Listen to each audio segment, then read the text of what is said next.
just another very good opponent that's going to be a good test for it. Seems like the whole season's been that, but they are extremely physical on their offensive front. They will be by far the biggest team we've seen all year.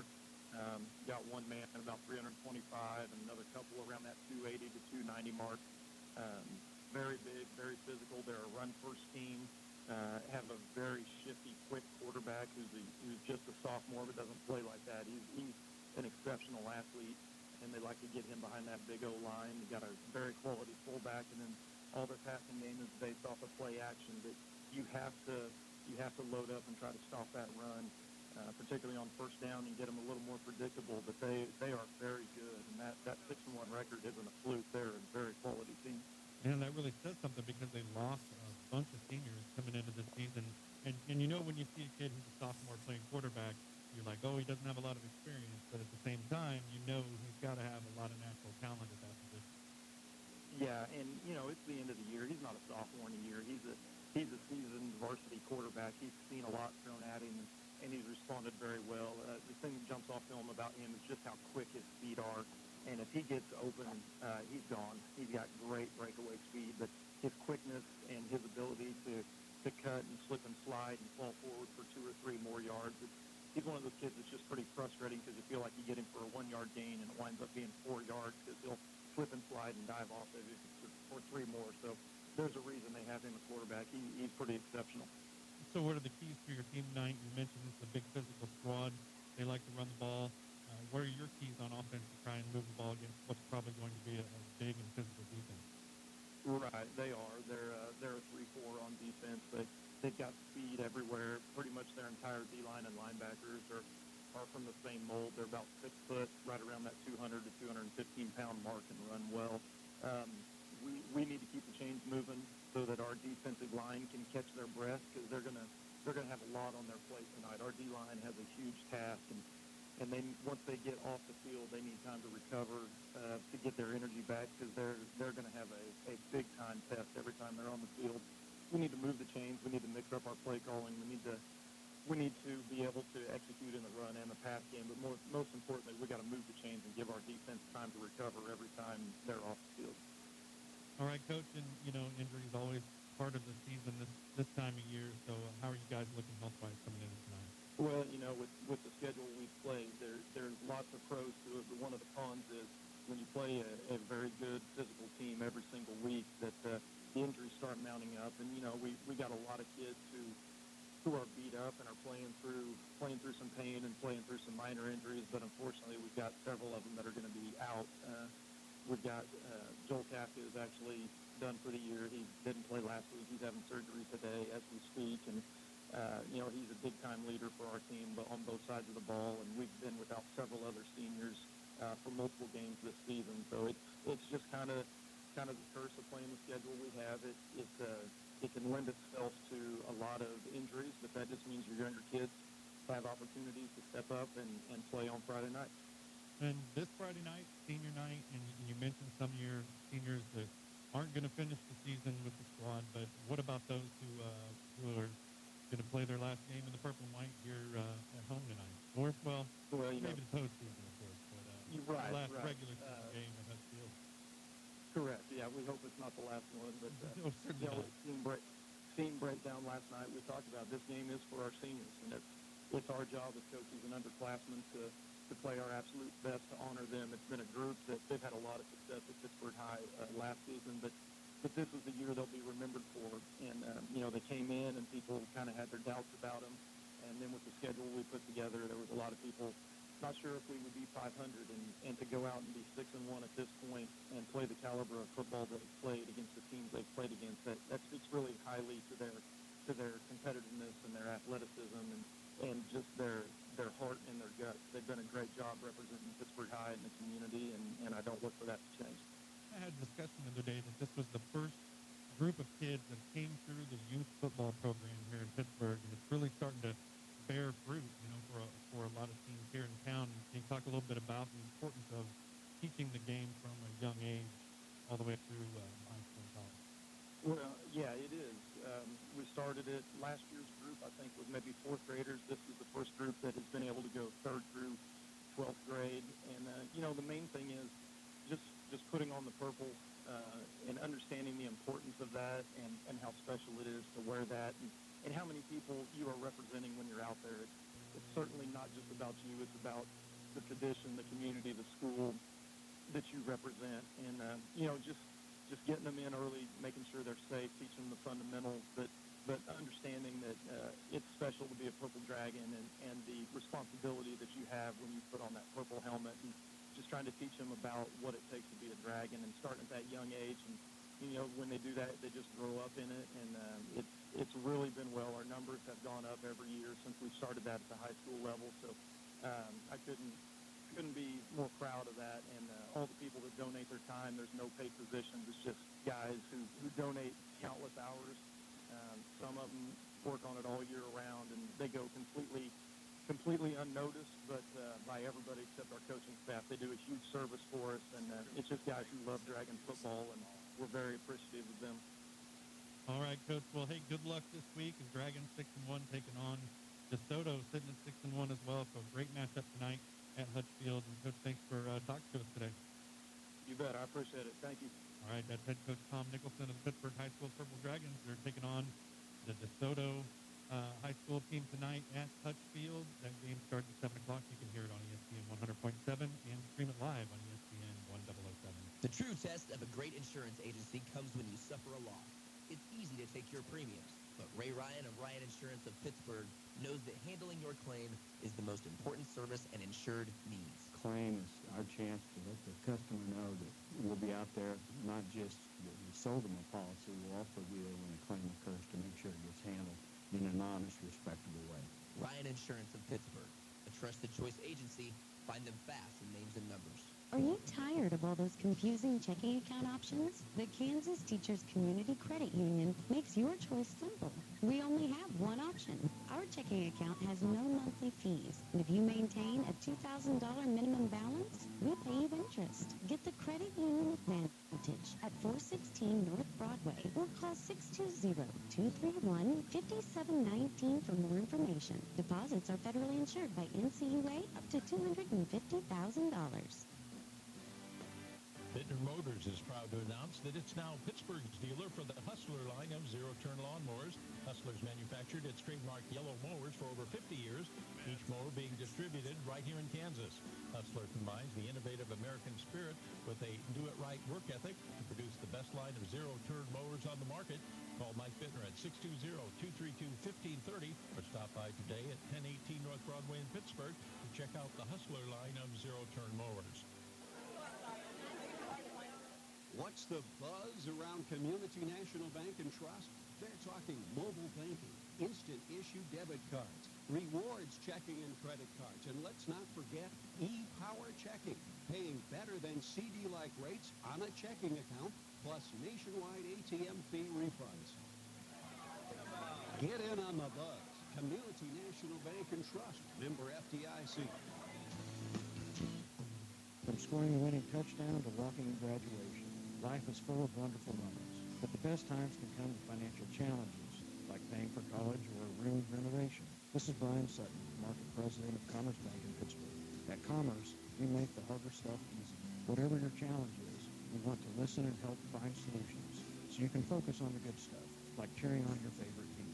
Check us out at commercebank.com or follow us on Facebook and Twitter for tips on making the most of life. Commerce Bank, challenge accepted. If you're in the mood for shopping, visit Pittsburgh's Meadowbrook Mall. Pittsburgh's original one-stop shopping center has a lot to offer. A great variety of clothing and shoes for the whole family, a large selection of gifts, sporting goods, events, and entertainment, plus terrific places to eat, and you can enjoy the newest movies in 8 theaters. Shop the comfortable and convenient atmosphere at Pittsburgh's Meadowbrook Mall. There's always something happening at Pittsburgh's Meadowbrook Mall. Welcome to Orthopedic Specialists of the 4 states, on a mission to restore patients' quality of life. People feel like they're not in a doctor's office as much of it as a place of healing, and that's what we were really striving for. From medical treatments and physical therapy, to non-surgical and minimally invasive procedures, to the most challenging musculoskeletal surgeries, Ortho 4 States provides a compassionate, patient-focused approach to world-class orthopedic care. The Drive to Zero Coalition reminds us that every life is important and invites you to join the Drive to Zero campaign. Drunk drivers are involved in 1/3 of all traffic crash fatalities. That's over 100 fellow Kansans. Please do your part. Designate a sober driver and get home safely. Buckle up and eliminate distracted driving. And remember, in Kansas, you drink, you drive, you lose. Sponsored by the Kansas Department of Transportation and the Drive to Zero Coalition. The true test of a great insurance agency comes when you suffer a loss. It's easy to take your premiums, but Ray Ryan of Ryan Insurance of Pittsburgh knows that handling your claim is the most important service an insured needs. Claim is our chance to let the customer know that we'll be out there, not just that we sold them a policy, we'll also be there when a claim occurs to make sure it gets handled in an honest, respectable way. Ryan Insurance of Pittsburgh, a trusted choice agency. Find them fast in names and numbers. At Lindbergh Pharmacy, we care about your health. From a qualified and caring staff to services like our Time My Meds and MedPack programs, Lindbergh Pharmacy provides personalized service you can count on. Refill prescriptions online at lindberghpharmacy.com or on your smartphone with our free Lindbergh Pharmacy mobile app. You can also sign up for our text alert program, and we'll text or email you when your prescription is ready. Can't make it to us? We'll deliver your medications right to your door. Lindbergh Pharmacy, now 2 locations to serve you. Now back to Dragon football. And military grounds for removal from the stadium. Please afford the student athletes. Good evening, everyone. Cooperation. Welcome out to Hutchison Field, downtown Pittsburg, Kansas, for tonight's Kansas Class 5A matchup between the Pittsburg High School Purple Dragons and the DeSoto Wildcats. Dragons and the Wildcats both come into the game with a 6-1 record. Pittsburg High ranked number 4 in Kansas Class 4A. DeSoto ranked number 6 in Kansas Class 5A. Dragons coming off a 28-21 win at Olathe East. And DeSoto coming off a 14-0 win over Shawnee Heights coming into tonight. So both teams headed to the playoffs in their respective classes, but big seeding implications, especially, I mean, we talked about the Dragons earlier, but for DeSoto, if you're sitting in a number 6 here, you in 5A, you pretty much got to win this game. And so it's a very competitive side of the state there in Class 5A. So big implications for both teams tonight here, Avi. And let's go ahead and take a look at our starting lineups for tonight's ball game. First, let's start off with the visiting DeSoto Wildcats. Take a look at their offense. They are led by sophomore quarterback Jackson Miller. In the backfield behind him is senior running back Keegan Sturdy and sophomore fullback Russell Coy. The wide receivers Brandon Taylor. Tight end is Connor Flynn. There's also another running back. I think I skipped somebody. Bryson Pretty, sophomore. And then up along the lines, you got the left tackle Jared Peterson, a junior. Left guard Logan Newsom, also a junior. And then at the center spot, senior Devin Hayes. At right guard, senior Victor Baruman. And at right tackle, Michael Mashburn, and he's a senior. So that's the offensive starters for DeSoto. On the defensive side of the ball, up on the defensive line, you got junior Jonah Reynolds, senior Adam Maskell, junior Mason Erickson, a sophomore linebacker Garrett Kellner, another sophomore linebacker Jackson Notharak. I'm gonna have trouble with that one, and I'll tell you, I'm eager to hear how that one's pronounced down the way here. Junior linebacker Luke Barger, sophomore linebacker Shannon Moore, and then in the defensive backfield, junior cornerback Dallas Williams, senior cornerback Brandon Taylor playing both ways, sophomore safety Zach Willis, and junior safety Shane Watts.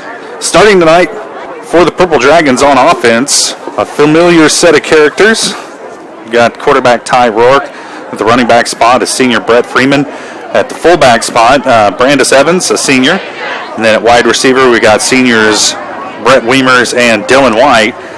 Up along the offensive line, number 73. That's senior Braden Letterman. And then Jorge Estrada, a senior. Bentley Beckout, a senior. And at the tight end spot, in place of Peyton Steele, who's been out with an injury for a good part of the season, is Jarek Butcher. And we've seen him move a couple guys in and out on that tight end spot, Avi, but Butcher has gotten the choice. Had a big reception last week against Olathe East, kind of helped the Dragons pull ahead in that one. And then on the defensive side of the ball for the Dragons, see where we start here with Bentley Beckow at the senior spot at defensive end. At the defensive tackle, Shea Mankin, a junior. The defensive end, Aaron Woods, another junior. And then Austin, the senior, at linebacker, Jarek Butcher, Ethan Whiter, Dylan Jordan, Dylan White, and Brett Weimers in the defensive backfield, along with Sam Rourke and Ben Bruniger. And Dragons defense has come up with big plays when they need them, as we see Pittsburg High taking the field. Here on senior night, fireworks in the background. The Dragons hoping they can get some fireworks started offensively here early in this ball game, because obviously we talk about a team that's run first like DeSoto is. We saw what can happen if you don't get out in front of them early with Mill Valley, and hopefully the Dragons, they know that they've got to get a little hotter offensive start here tonight. Yeah, and Josh, when you have a lot of opportunities like PHS did, I know you talked about it with Coach Nicholson in the interview, that he said they could have put up 56 points, and so this offense needs to strike first and strike fast, and I think that's the biggest thing. And catch these guys off guard over there for DeSoto. I know it was a long trip over here, and what the main thing that you want to do is make sure that they still have that bus lag and make sure that they're not ready to play this game yet. But even though I guarantee you that they will be, I mean, like you said, this is big implications for them as well. They're a 6th seed over there. They're wanting to keep going and get a higher ranking for their playoff system as well. So both of these teams should be ready to play right now, and then this should be a very good matchup. It'll be interesting to see early what kind of success DeSoto is able to have running the ball against that Dragon defense. Coach Nicholson, you heard him say in the interview, this is probably the biggest, most physical offensive line that they're going to see all season. So, and that's saying a lot, because they've seen some pretty big and physical offensive lines this year, and we've seen it go both ways for the Dragons. We'll see tonight if they're able to stop this running attack from DeSoto. And they got a run-first quarterback. They've got a really good tailback and a big physical offensive line. So this game could be over here in about 45 minutes, obviously, so buckle your safety belt. Coach Nick said it's important for the Dragon offense to just move the sticks, keep the defense on the sideline, and give them a chance to rest up, because he knows they're going to have their work cut out for them tonight. And the offense can help that defense out quite a bit just by moving the chains and burning some clock. The Dragons will have the ball here to start the ball game. DeSoto to kick it away. They'll have the ball to start the second half.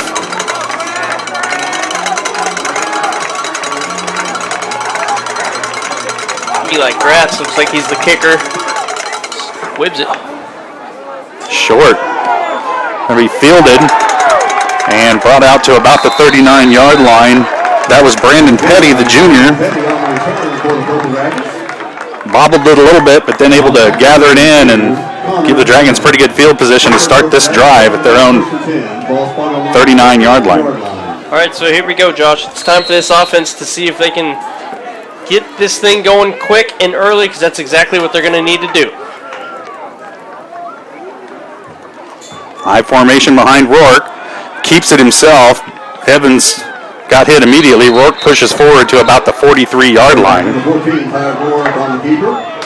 I thought from our angle, it looked like he kept it to Evans, and that would have been a loss of a couple of yards, but a great job by the quarterback keeper in Rourke to gain a couple of yards there. So a good start on the first drive. Get 4 yards, get yourself some motivation. Brings up a second down and 6 at the Dragon 43-yard line. Now Rourke lines up in the shotgun. He's flanked by Evans and Freeman, 2 wide receivers off to the far side. Here's the snap, looking to throw high over the head of his intended receiver, Drew Hobbs, the 5'9 senior. Getting the start tonight. You see a lot of seniors out there. Maybe you don't see in this first series just because it's senior night. 21 total seniors on this team, Josh. So a lot of guys. We'll see them all tonight. Yeah. We'll see every last one of them. Now a third down and 6 for the Dragons. At that 43-yard line, shotgun now with Evans is Rourke. Back to pass. Has a man is Dylan White. He's got to catch at the 40, 30. It's a foot race. 20, 15, 10. Not going to catch him. Touchdown, Dylan White. 57-yard touchdown pass from Ty Rourke to Dylan White to get it going tonight offensively for the Dragons. Now, we talked about him moving the sticks, but, you'll take that quick touchdown. Well, and I don't know if DeSoto watched tape or not, but one guy you don't leave one-on-one coverage is Dylan White. That's the guy you cover right there. I think they figured it out. 11:09 left to play first quarter. Dragons out in front 6-0, pending this extra point. Caden Bressler out to attempt the point after. Here's the snap. High snap. Gets it down. Kick is up and good. 11:09 to play. First quarter, Dragons lead at 7-0. We'll step away for 30 seconds, and we'll be back. You're listening to Pittsburg High School Football on ESPN 100.7 and streaming live on ESPN1007.com.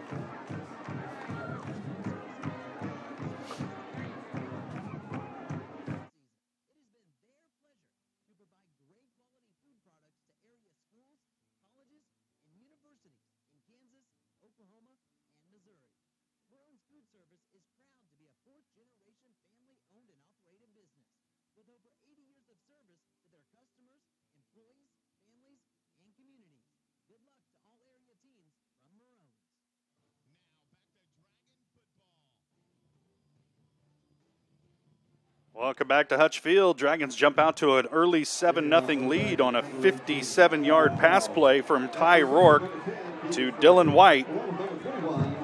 Gives the Dragons a 7-0 lead, caps off a 4-play, 61-yard drive that took just 45 seconds off the clock. Dragons kick this one away. Back to receive is Tyson Pretty, and he'll bring it out to about the 26-yard line before he's ridden down.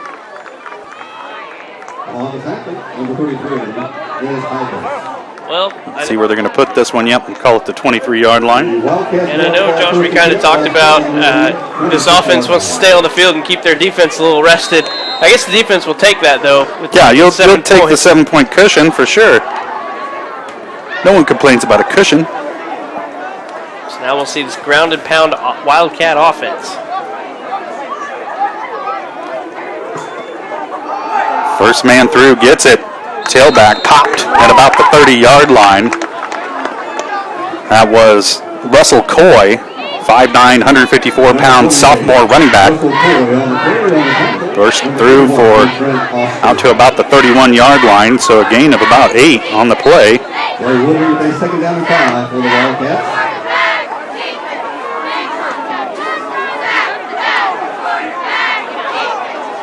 We'll call that 5. Sorry, my math isn't so good. There's a fumble.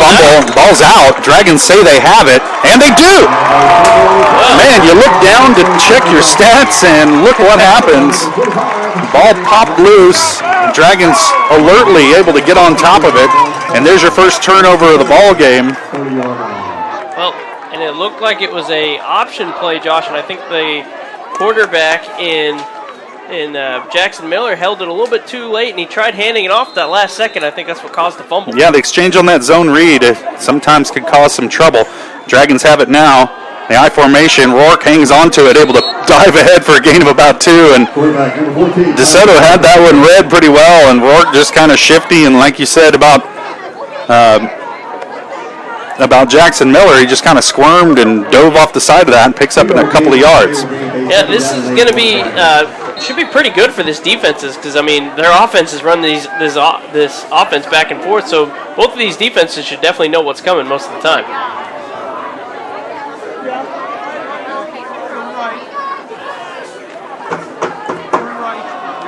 Brandis Evans nowhere to go, right up the middle. It's great defensive play by Mason Erickson. They'll set up a third down and long for the Dragons.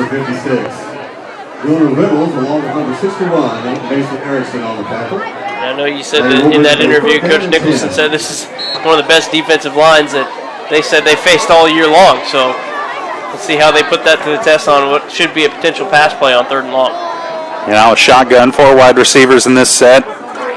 Freeman, the lone back of the backfield with Rourke. He rolls back, looking near side, off of Freeman, incomplete. They had the screen set up. I think Freeman was expecting a little more touch on the ball, and maybe took his eyes off of it just for a split second, and that's results in the incompletion. 4th down and long here for the Dragons, and they're bringing the punting unit out onto the field. Oh, nope. Offense is going to stay out. There we go. kind of in no man's land here. So Rourke brings the offense out. 3 wide receivers off to the far side. Got Jarek Butcher in there as the tight end. Brandis Evans alone back in the backfield. Here's the snap. Rourke looks far side. He's going to throw.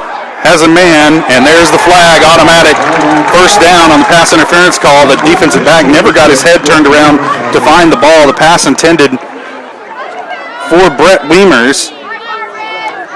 And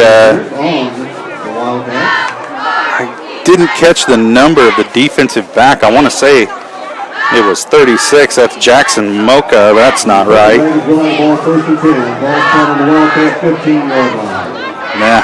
No, I think we'll take it. I'm just gonna punt on that one. We'll just give up on that. He was on the left side or that side. It looked like Dallas Williams is on that side, so might be him credited for the penalty. Yeah, we got a false start here. A little legal procedure there for the Dragons. Freeman got a little excited. Yep. A couple of miscues for Brett Freeman here, uncharacteristic early in the game. He'll head over to the sideline. Dylan Jordan into the ball game, the tailback spot. Dylan White into the game as a wide receiver.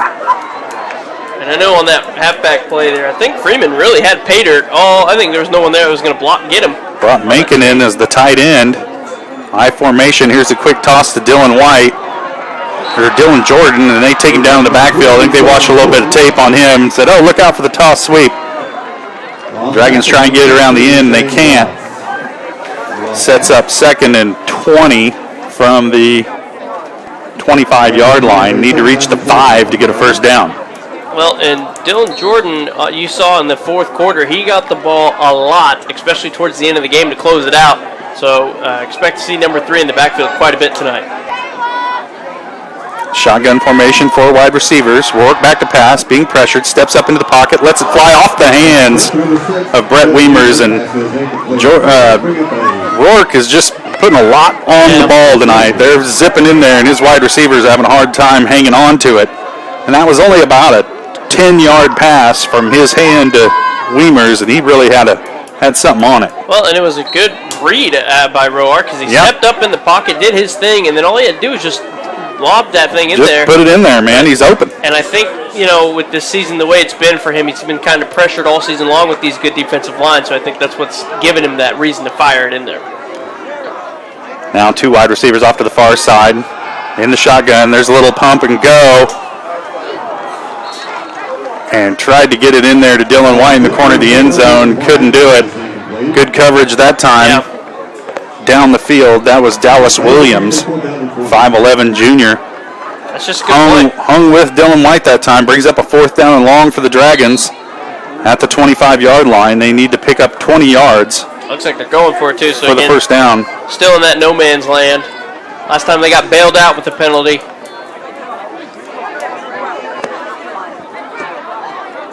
Shotgun once again. Rolling over the middle into double coverage. And it's caught! Dylan White comes down with it. It's a jump ball. I think he took that right out of the hands of Zachariah Willis, who had great position. And Dylan White just goes up and grabs it out of his hands for the touchdown.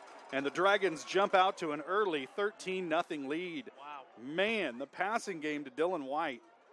So far, no answer for that from DeSoto. How about that? Well, yeah, still a little confused there as the kick is up, and it is good to add to it. So 14-0 for Pittsburg High. 25-yard touchdown pass gives the Dragons a 14-0 lead. 8:14 to play here in the first quarter. We'll step away for 30 seconds, and we'll be back. You're listening to Pittsburgh Firstbowl Dragon Football on ESPN 100.7. Streaming live on ESPN 1007.com. Too many. They should have swatted that down. I don't know why they tried picking that off. That was a defensive miscue, big time.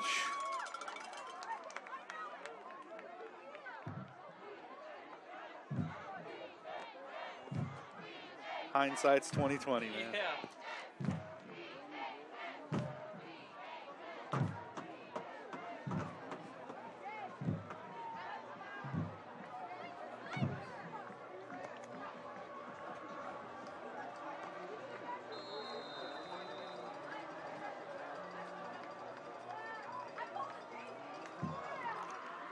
Welcome back to Hutch Field. Dragons kick it away, leading at 14-0. Oh, a good return here. Out to about the 47-yard line. And that was Tyson Pretty on the return. Good-looking return that time, and it sets DeSoto up with good field position here to start this drive. Just their second of the game, but, man, you come out for your second drive, you're down 14-0, and for a team that likes to run first, you gotta get something here if you're the Wildcats. I kind of talked to you on the break right there. At that defense, they should have just swatted the ball down. That should have been an incomplete pass, and then their ball at about the 25-yard line. But instead, great hindsight, 20/20 vision by Dylan White. There's the pitch to the outside as they try to get around the corner, make it out to midfield before being forced out of bounds.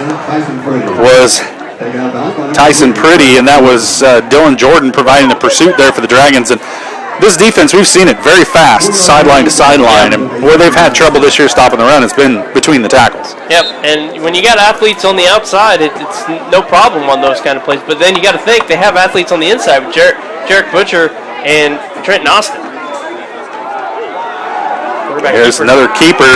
Not much there as the Dragons stop that one for a short gain. Jackson Miller decided to keep it. Sets up a third down and about 5.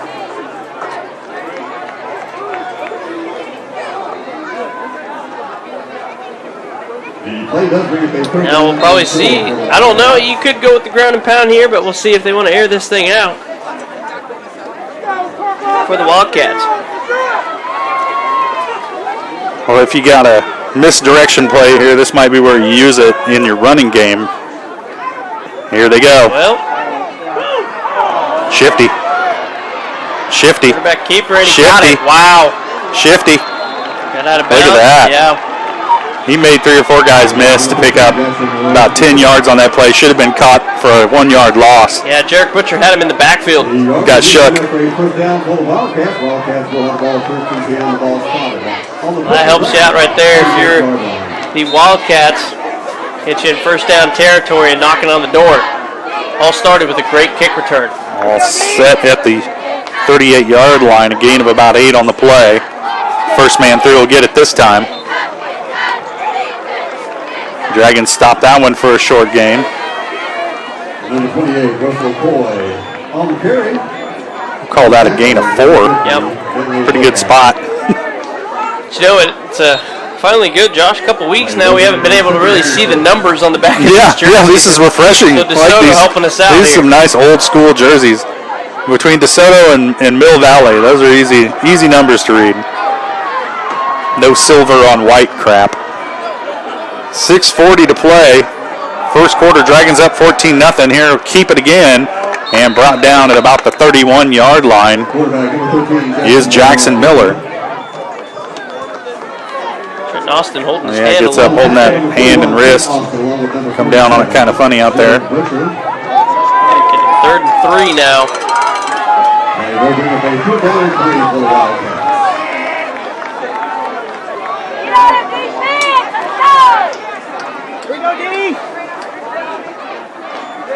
Right up the middle. And again, they're going to get it. I think they're going to get enough to pick it up. Yep.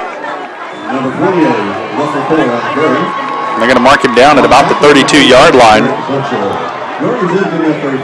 And that's Russell Coy again. Good-looking sophomore back, man. Yeah.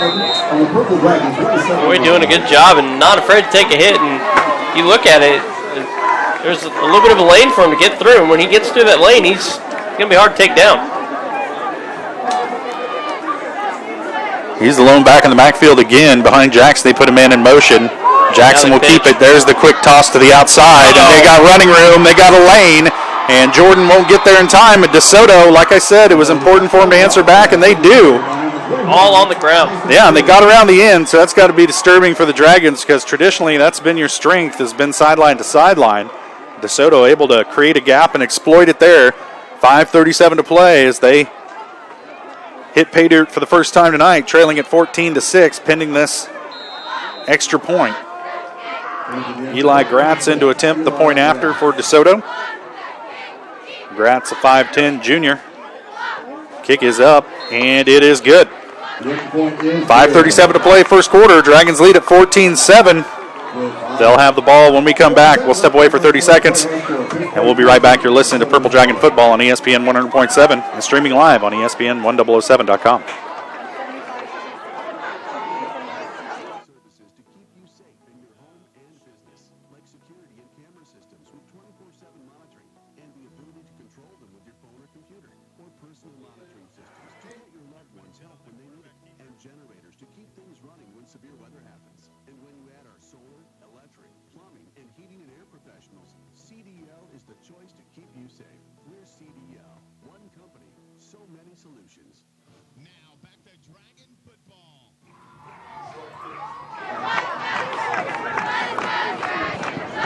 Dragons lead at 14-7, 5:37 to play, first quarter. DeSoto just scored on a 27-yard touchdown pitch to, I believe it was Tyson Pretty who ended up with that one.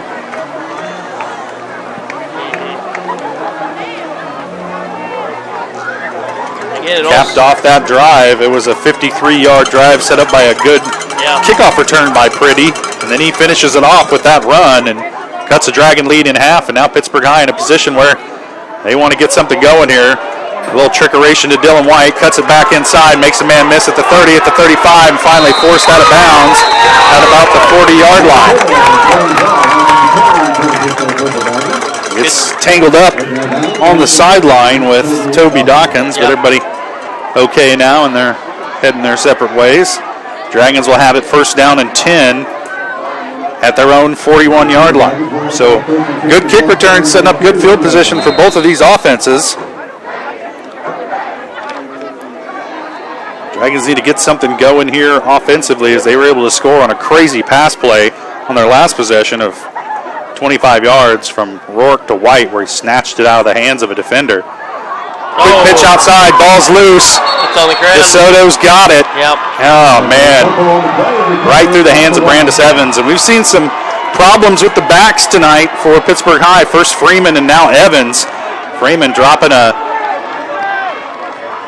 screen pass, and now Evans dropping a pitch from Ty Rourke. It sets DeSoto up with great field position. An opportunity to tie the football game here as they start over at the 38-yard line of Pittsburg High. 5:24 to play. Jackson back to pass, looking downfield. He's going to let this one fly. Got a man. He has a man, and it's good for the touchdown. And there's going to be a penalty after the play, as Dylan White gave a little bit of extra after Keegan Sturdy caught the pass for the touchdown. And the Dragons all tied up now, and they've had some problems covering that deep ball last week against Olathe East, pretty much ever since Joel Kafka went out to injury. And we heard Coach talk about the fact that Joel's had knee surgery today, and we certainly hope him a fast and speedy recovery. But Dragons have had some problems covering the deep ball since Kafka's gone out with that injury, and now the ball game, for all intents and purposes, tied up here very quickly. Turnovers lead to points.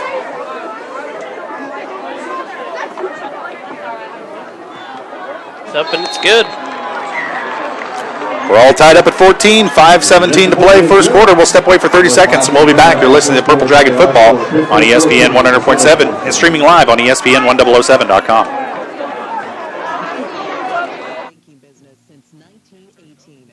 That's right. GM Bank has been serving customers like you for over 100 years. We're deeply rooted in the communities we serve, with expertise in small business and agriculture. We're time-tested and people-centered. A lot has changed over the last 100 years, but as a family-owned bank, our commitment to our customers has only grown deeper. GM Bank, the best place to bank and borrow. Come see us and let us give you our best. GN-bank.com. Member FDIC. Now back to Dragon football. Welcome back to Hutch Field. Dragons in a dogfight here with DeSoto Wildcats. Both teams coming in at 6-1, and look like a very even matchup tonight. A measuring stick game for the Dragons, and it's turned out to be just that. We're tied up at 14 here, 5:17 to play, first quarter, and what we thought was going to be a grinded out low-scoring affair has turned into this offensive explosion. Dragons not doing themselves any favors, turning the ball over on their side of the field, giving DeSoto just 38 yards to pay dirt, and they cash in on a pass play from Jackson Miller to Keegan Sturdy. That ties the game at 14. Dragons now looking for an answer as DeSoto will kick off from their own 45-yard line. They could have get it's an onside kick, and it looks like the Dragons might have it. Wow. Oh, and there's a flag coming in. And Pittsburg High does have the football pending the penalty at their own 25-yard line. That was a dangerous play there. The Dragons fortunate to get on that one because the guys who should have been fielding it didn't even know the ball was coming their way. And it's going to go against the Wildcats here. That's what they called there. Yeah, interesting. Going to get some explanation over there for coaching staff from DeSoto.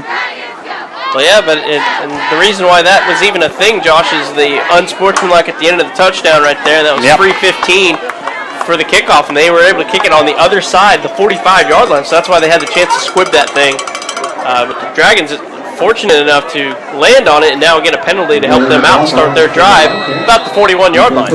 High formation, double tight now behind Rourke in the backfield. Evans and Dylan Jordan. I don't know if you saw this one, but Shannon Moore was almost touching the Pittsburgh Dragon lineman on the other side there. Trying to get a little jump there, Get every advantage you can, young man. And he's kind of getting his butt chewed out on the sideline there. Here we go. I formation, double tight. Dragons have it. 1st and 5. Dylan Jordan has it. First man through. And he'll push forward close to the sticks. And they're going to say second down and short. Nope, they're moving them. Okay. The dial-it-down guy switched it to second. So now little penalties like that starting to kill the Wildcats. And back in comes Shannon Moore. High formation again now behind Rourke. 1st and 10 near midfield for the Dragons. Rourke back to pass, gets it to Brett Wiemers. Makes a man miss at the 45 out to the 40 before he's brought down. Be a yard shy of the first down. It's a good play call. I mean, you see the blitz coming right up the middle, so you throw a quick out one-on-one with your wide receivers. So you're making these corners make plays out there. Most people know that corners aren't the best at tackling. So. Yep. Weimer's first catch of the ball game goes for 8 yards. 2nd down and 2 for the Dragons from their 42-yard line. Oh, man. And that one gets stacked up. There's a read option, and there's just nothing to read there. There's white jerseys all around that play. Dragons are going to lose yards on it. It'll back it up to about the 42-yard line. I don't even know who to credit that carry to. It was to Evans, but Evans and Rohr got tackled on that play. Yeah. So whichever one had the ball was not in good shape at all. Yeah. Evans had a hard night running the ball so far. A lot of teams kind of key on him, understandably so. Brings up a 3rd down and about 3, a long 3 for the Dragons. Shotgun for Rourke, flanked by Freeman and Evans.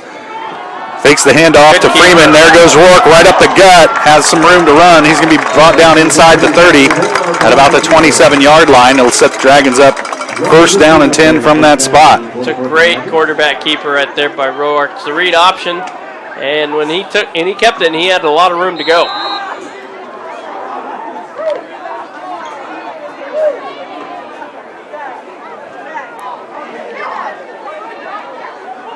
Call that a gain of 12 for Rourke. 1st and 10 for the Dragons. Shotgun, trips to the near side. Evans alone back in the backfield. Fake the handoff. Here's the quick pass to Austin. And he has it. It's brought down to about the 25-yard line. Trevor Austin's first catch of the ball game. They kind of platoon that tight end spot amongst some of their defensive ends and linebackers, and Austin makes a catch, brought down at the 25. Working out for him, and we'll have to keep an eye on Austin for the rest of this game. He has been favoriting that wrist ever since that first tackle that he had, so we'll have to keep an eye on him and see how he's doing. Gain 8 on that play. First down and 10 for the Dragons at the 15-yard line. A run on the inside and keep just driving the pile forward. Number 2 is Evans on the carry. And that was Evans. We'll see, they're going to give him, we'll call it 4 yards on the carry. Yep. And And you saw it right when Evans looked like he had momentum. He just got stood up and just looked like he ran into a wall and had nowhere to go. Not sure which one of those big athletes of the Wildcats was able to hold him up.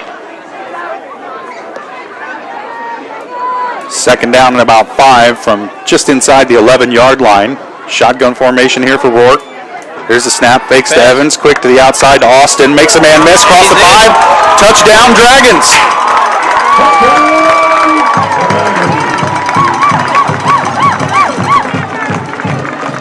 A 10-yard touchdown pass to Trevor Austin. Made his first reception a couple plays earlier and then catches that one for the touchdown. And the Dragons back out in front, 20-14, as Bressler's on to attempt the extra point.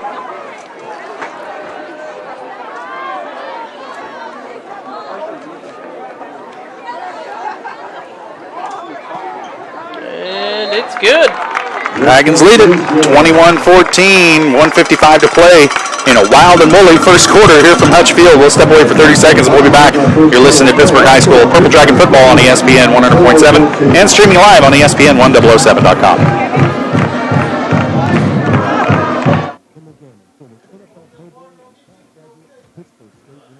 Damn.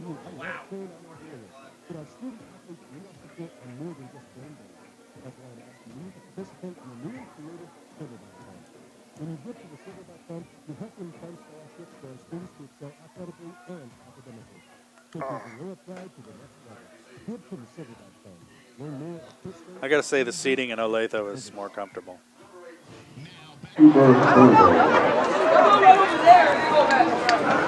Dragons strike back to take a 21-14 lead. 1:55 to play here.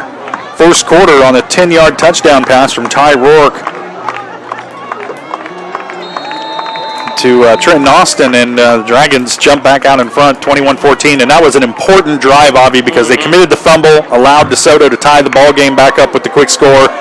That offense came out with a long, steady drive and take the lead back, and there's a good coverage on the return that time as Tyson Pretty stopped at about the 24-yard line. That's where DeSoto will take over to start this drive, 1:49 to play here in the first quarter.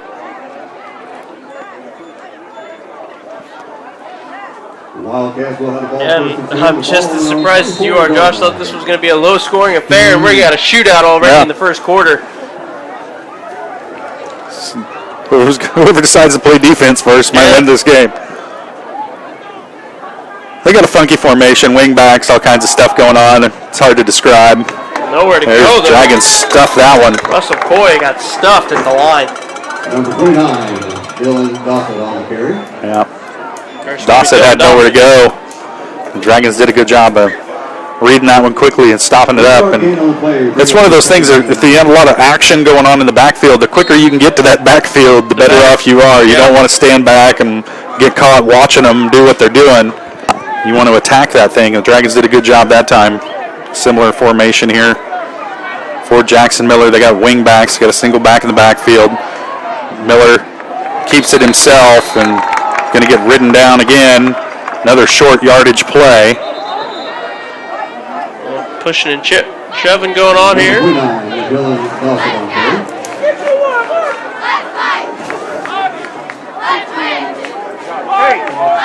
Got a 3rd and 8, 3rd and 7 here. Gain of 2 on that rush by, I'm going to credit Jackson Miller with that one. I think Miller's the right call here. There's a big pile of people. I don't think he could have handed it off to anybody. Miller now in the backfield. Same formation with the wing back. They'll put a man in motion to the far side. Now Miller back to pass, throwing over the top. And that one's overthrown. Intended for Keegan Sturdy, just too far out in front of him. Dylan White with pretty darn good coverage there for the Dragons. If Sturdy had been able to catch that one, you got to think that Dylan White probably would have been able to get a hand on it. Yeah. Height advantage to White that time. Brings up a 4th down and long. DeSoto set to punt this one away. Dallas Williams will do the kicking. 5'11" junior. Back to receive for the Dragons is Dylan White.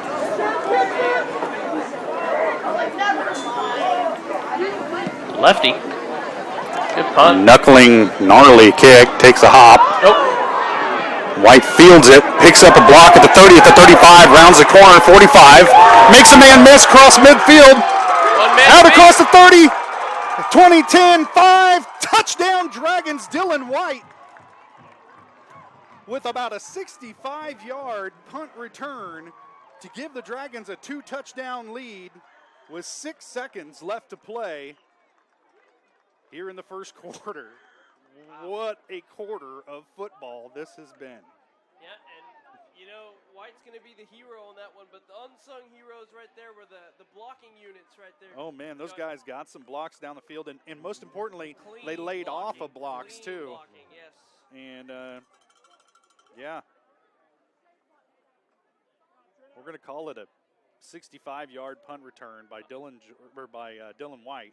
Unofficial stats for a reason. Yeah. Everything's just an estimation. Nothing's exact in this world. You learn that the longer you're alive. Bressler with the point after gives the Dragons a 28-14 lead. 6 seconds to play in the quarter. And let's step away for 30 seconds. We'll be back. You're listening to Pittsburg High School football on ESPN 100.7 and streaming live on ESPN1007.com.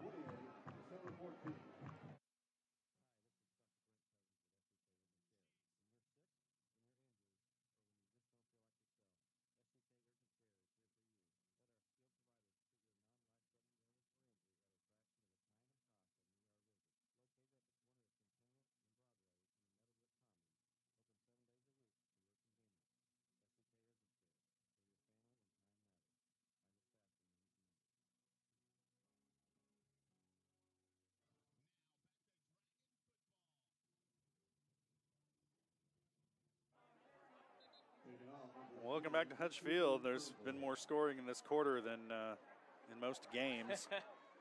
Dragons lead at 28-14. 6 seconds to play here, first quarter. You got to think that this kickoff will be the final play of the quarter. So we'll take another break after that one to catch our breath. Well, Dylan White's the one that needs to catch his breath the most. Yeah, yeah.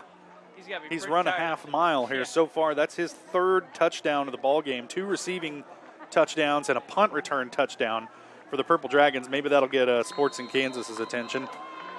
We know that guy. We know that guy. He doesn't favor us. You know who he is, though. Kickoff going to be fielded by Purdy at the 20.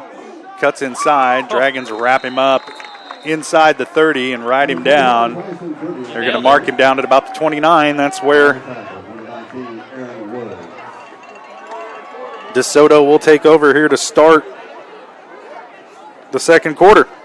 1 quarter in the books, and man, it was a barn burner.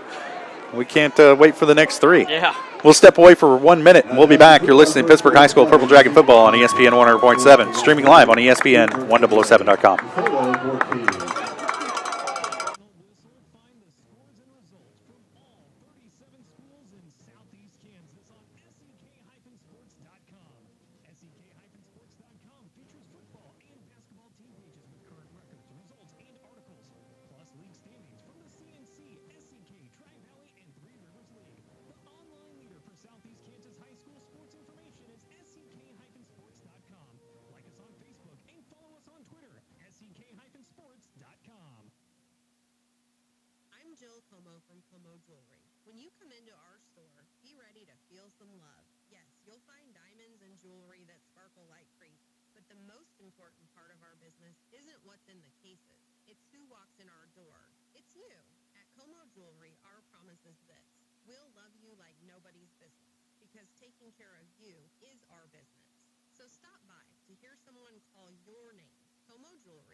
Now back to Dragon football.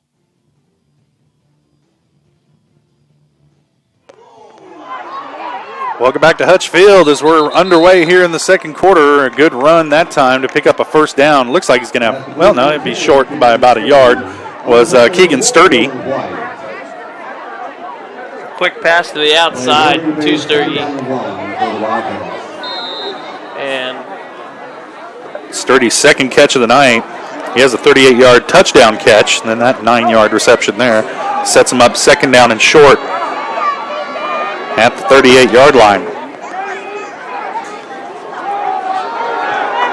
And Miller will keep it himself. I think he got it. And he'll have enough for the first down out to about the 40-yard line.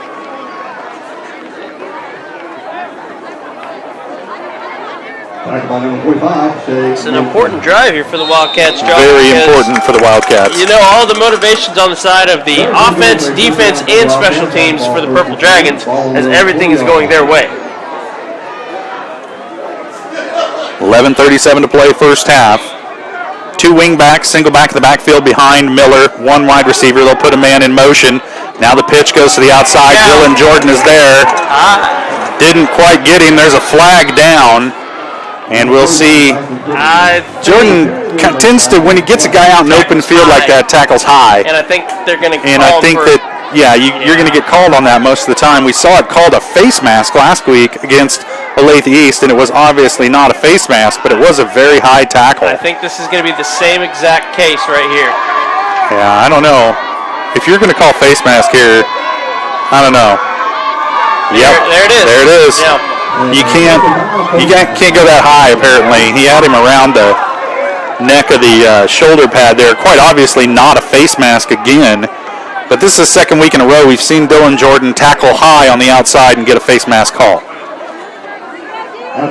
Yeah, I mean, I get it. You're trying to make a play, but, you know, in that scenario, just go low. Well, you know, and, grab him. Just, you don't have to necessarily put your shoulder in him, but you just grab that jersey lower and that way there's no question about it. So first down and 10 for DeSoto from the Pittsburg side of the field. That one's blown up in the backfield. A great defensive play on Miller that time, as it was Sam Rourke came crashing in there to help blow that one up. What a tackle.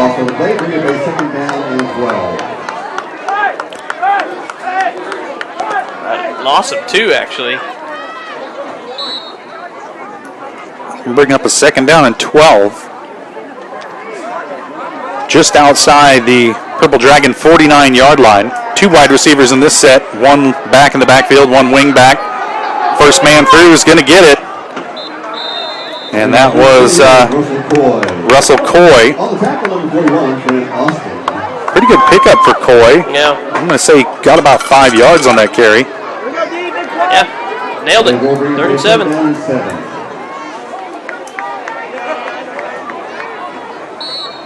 So you got to think maybe DeSoto thinking 4-down territory here, so they got a few plays to try and get this yardage. And they got a good chunk of it there on second down. And they're a running team, so they can chunk it here if they want to as well.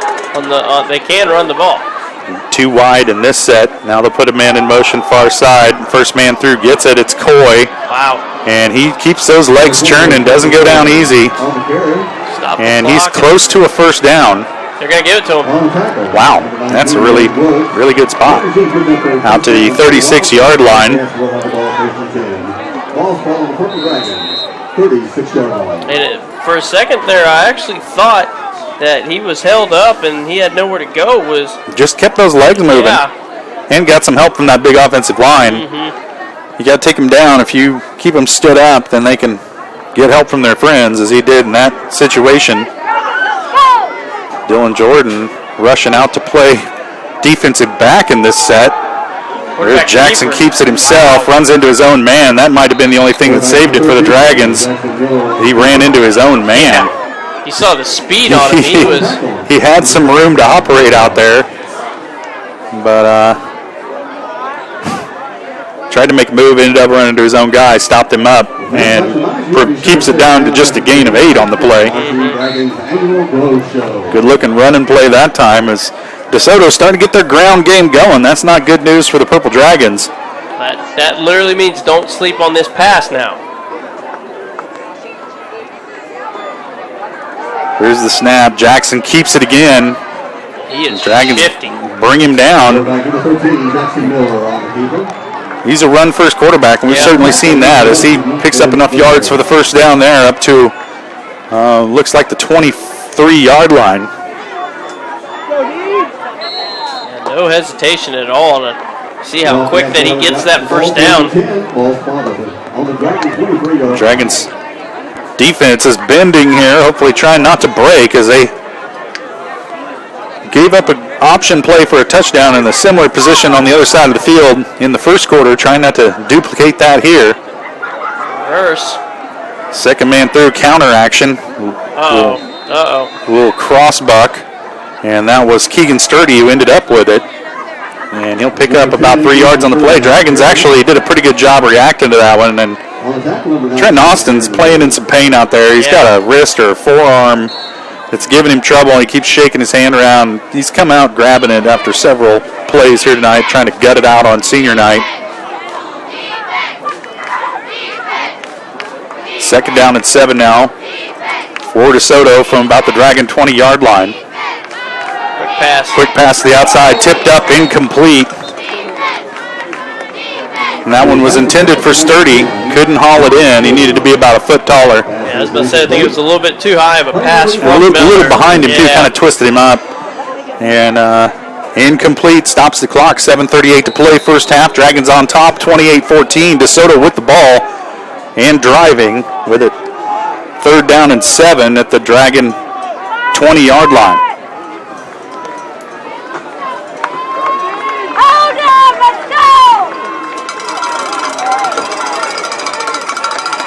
Put a man in motion again.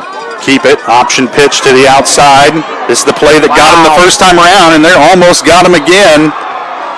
They're going to mark it out at the 1-yard line. Almost another touchdown for Tyson Pretty. A 19-yard gain that time. And the speed of this team when they get to the outside is incredible. And Dragons need to figure out whose assignment Pretty is on that option pitch, because there's some confusion out there and nobody's picking him up until he's 20 yards down the field. Wildcats have a pretty big tight end here. Connor Flynn, 6'4", 208 pounds. Jackson keeps it, and he's brought down. No gain on the play.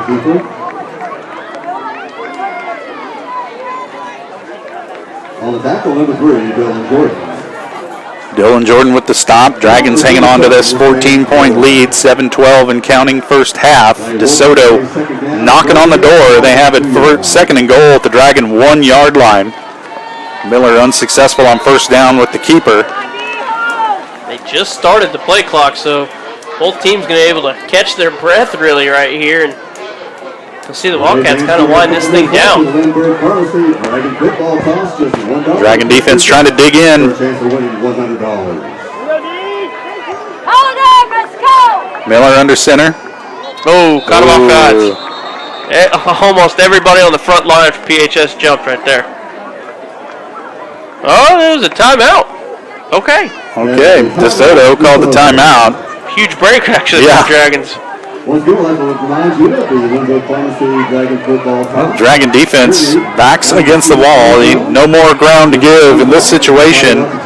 And they that little option pitch to Purdy has been devastating. Pretty, I'm sorry, has been devastating here for DeSoto in the first half. They scored on it on a 27-yard touchdown run by Pretty. He just picked up 19 right there. Almost scored again. If he'd have had the ball, I think, in the other hand, he might have been able to stretch out across the goal line. But as it is, he was forced out at the 1. Dragons stopped him on first down, but they got a few more shots here to punch this one in. And this is Dragons can stop this one. That's a huge stand, but the odds not in their favor. Yeah, and the biggest thing about read options is your defensive end starts the whole play. You have to get to the outside, contain the quarterback, and then the D end has to go after the quarterback. And then the linebacker comes around and he takes out the running back. That's how you always take out the read option kind of plays. Right up the middle. And he's in. Looks like that. That's going to be a touchdown for Russell Coy. Coy with the 1-yard touchdown run. cuts the Dragon lead back to 7 as they lead it, pending the extra point, they lead it 28-20.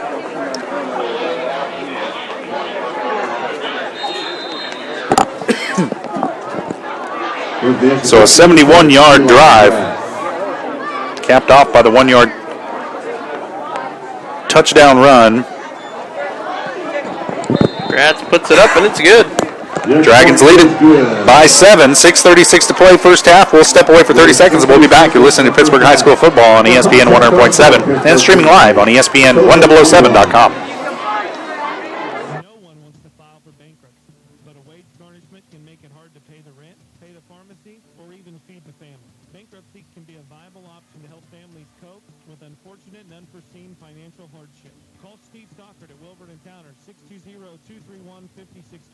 For a consultation to find out if bankruptcy is the right choice for you and your family. Call today. Wilbert & Towner, a full-service law firm, 620-231-5620. We are a debt relief agency, helping people find the relief they need in bankruptcy.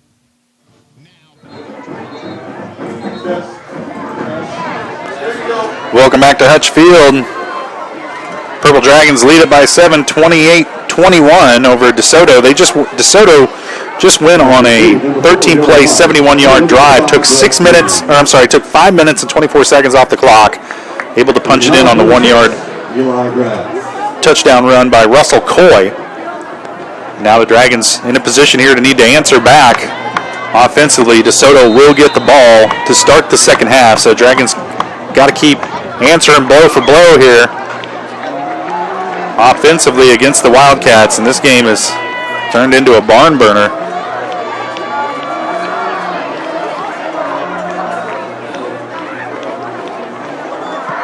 Squib by Gratz. That's fielded by, is that Freeman who got it? I think it was in front of Freeman.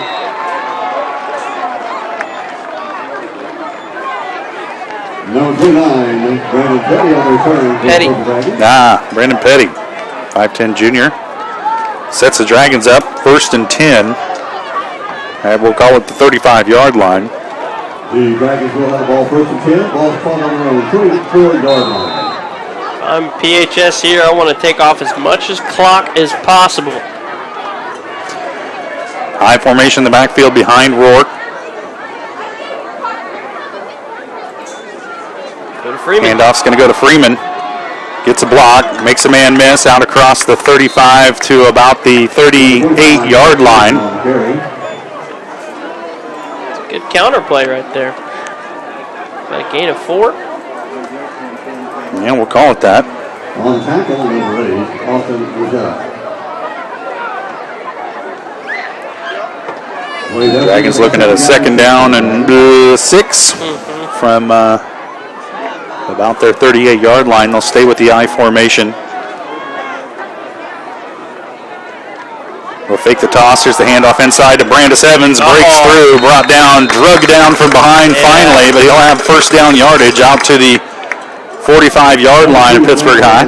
Man, and if he didn't get grabbed from the back there, Evans could have had some bigger chunk of yards at the end of that play. His best carry of the night. So far, kind of a quiet night for Brandis Evans as the Dragons have had some difficulties getting the run game going here early on. Brandis getting his shoe tied out there right now. By a teammate. Yeah, that's a good teammate, man. Help me out here. That's Trevor Stover out there doing his man a favor. High formation for the Dragons. 1st and 10 from their own 45-yard line. 5:32 to play here first half. Rourke back to pass. Quick hitter. Near side. The catch is made. Tackled immediately is Dennis Hikus. Out near midfield. A gain of about 4.5. Call it 5 on the play. It's the quick routes. This is what this offense has been doing. You know, if it's not Dylan White, they're just going to keep throwing those out routes, and so these corners got to make plays. And so far they have, but they've given up some yards to do so. Shotgun formation for Rourke. They'll put Dylan Jordan in motion, give it to him on the end around. And he gets tackled. Nice play in the open field by Austin Rosetta, the 6'3", 173-pound defensive back, coming up to make the stop on the outside that time. And Jordan's going to lose about 3 yards on that play. Yeah, and a bit of not a normal sight normally. You see Jordan was the running back there on that play, and he had Freeman in front of him. So if you look at it, Jordan's 6'3", and then Freeman's 5'7", following the little guy. Yeah. Kind of cart before the horse there, so to speak.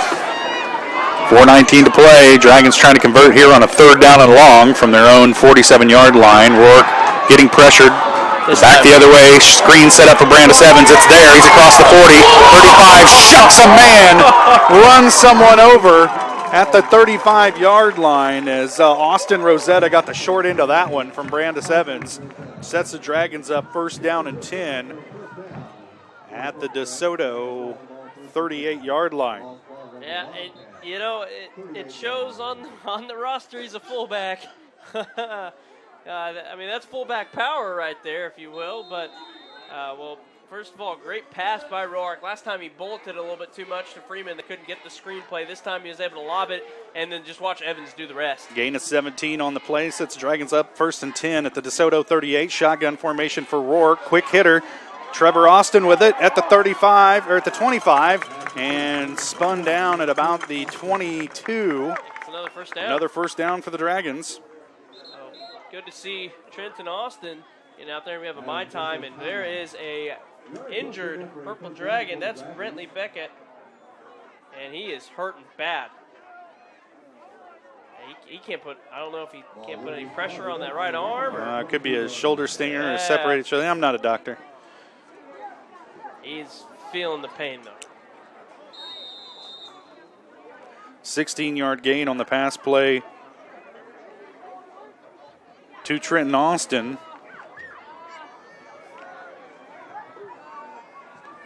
Dragons have it 1st and 10 at the DeSoto 21-yard line. I formation, double tight.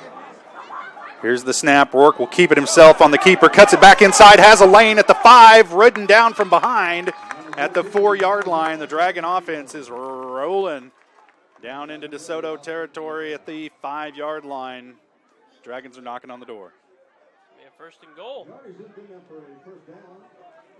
Ball rests right at the 5-yard line. Gain of 17 on the play for Rourke. Sets the Dragons up in good position. 1st and goal. 3:07 counting. Dragons lead at 28-21. Trying to push this lead to 14 here as the time winds down in the first half. DeSoto will have the ball to start the 3rd quarter. I formation. Dylan Jordan in at the tailback spot, and the Dragons are going to take a timeout. Coach Nick didn't like something he saw out there. The Dragons will talk it over. Stops the clock. 2:54 to play. 1st quarter. Man, this has been an offensive showcase for both of these teams. Yeah, it's been a fun one to call and watch at the same time. Been exciting. Both of these teams are doing whatever it takes to get the win. You know, if you're the Purple Dragons, this has got to be a very successful first half for you guys compared to what it's been the past couple games. Yeah, but you get the sense with this DeSoto squad, you want to keep 2 touchdowns between you and them. You want to keep them at arm's length, and the Dragons trying to do that here with it 1st and 10 at the 5. And that read option has caused the Dragons a little bit of trouble tonight, but it's also paid off big in some situations. And that last run by Ty Rourke was one of those cases where he put it in the belly of Brandis Evans, pulled it back out, and there was a clear lane for him to take off, cutting it back against the grain. And it set him up 1st and goal at the 5. Now I formation, double tight. Dylan Jordan in at the tailback spot. He'll get it straight ahead is Jordan. And he stood up at about the 2-yard line, a gain of about 3 on the play for Jordan. Yeah, I think he's a little short there. Good effort by Jordan. Coming right up the gut. And people need to get out of the way of our camera.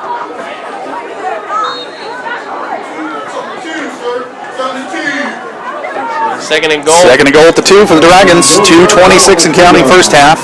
I formation. Freeman in there now again at the tailback spot behind Brandis Evans. And Evans will get it straight ahead into the end zone. Touchdown.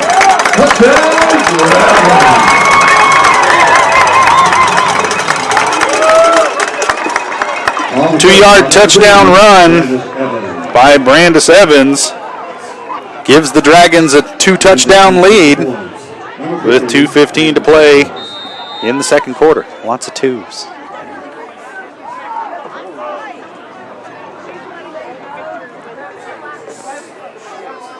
Bressler on to attempt the point after. Snap, hold is down, kick is up, and it's good.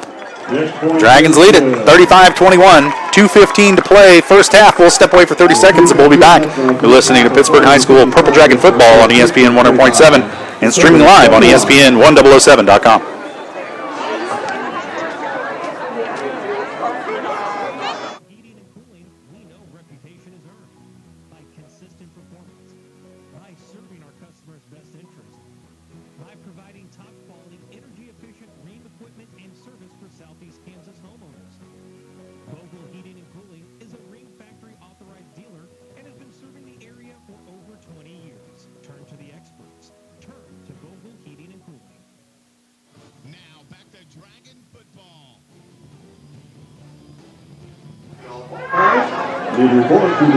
Dragons push their lead back to 2 scores, 2 touchdowns, with the 2-yard touchdown run by Brandis Evans. 2:15 to play first half. Dragons set to kick this one back to DeSoto. That was an 8-play, 66-yard touchdown drive. Took just over 4 minutes off the clock. Just what the doctor ordered for Pittsburg High. DeSoto put together a 13-play drive their last time down, scoring drive. This kick is fielded by Shane Watts, and he brings it out to about the 35-yard line. That's where DeSoto will have it to start this drive. 2:10 to play in the first half. On the tackle, number 19, Aaron Wood. Now, an important defensive stop here for the Purple Dragons because, you know, like you said, you want to keep that 2-possession lead, but you don't want them to closing it up at the end of the first half here. Dragons, say, getting some coverage out here on these guys. One back in the backfield behind Jackson, or Miller. He'll keep it, and brought down from behind at about the 37-yard line. And Jackson Miller taking a lot of hits. I mean, I know he's a run-first guy, but man. Well, the shiftiness there, he wanted to keep Trenton Austin off guard, so he faked the pitch, and then he kept it himself. Great job by Jarek Butcher to come back and make the tackle. Under 2 minutes now, clock running. 2 wide receivers off to the far side, 1 back in the backfield. Back to pass. There you got the pump and go. Got a man wide open. Dragons playing way too deep on that one. And there's a flag on the far side. A little too much action out of bounds. Yeah, he's out of bounds. By Sam Rourke. Don't make the extra mistake. Just let him stay out there. Push him out. You're way out there on the white. You can let him go.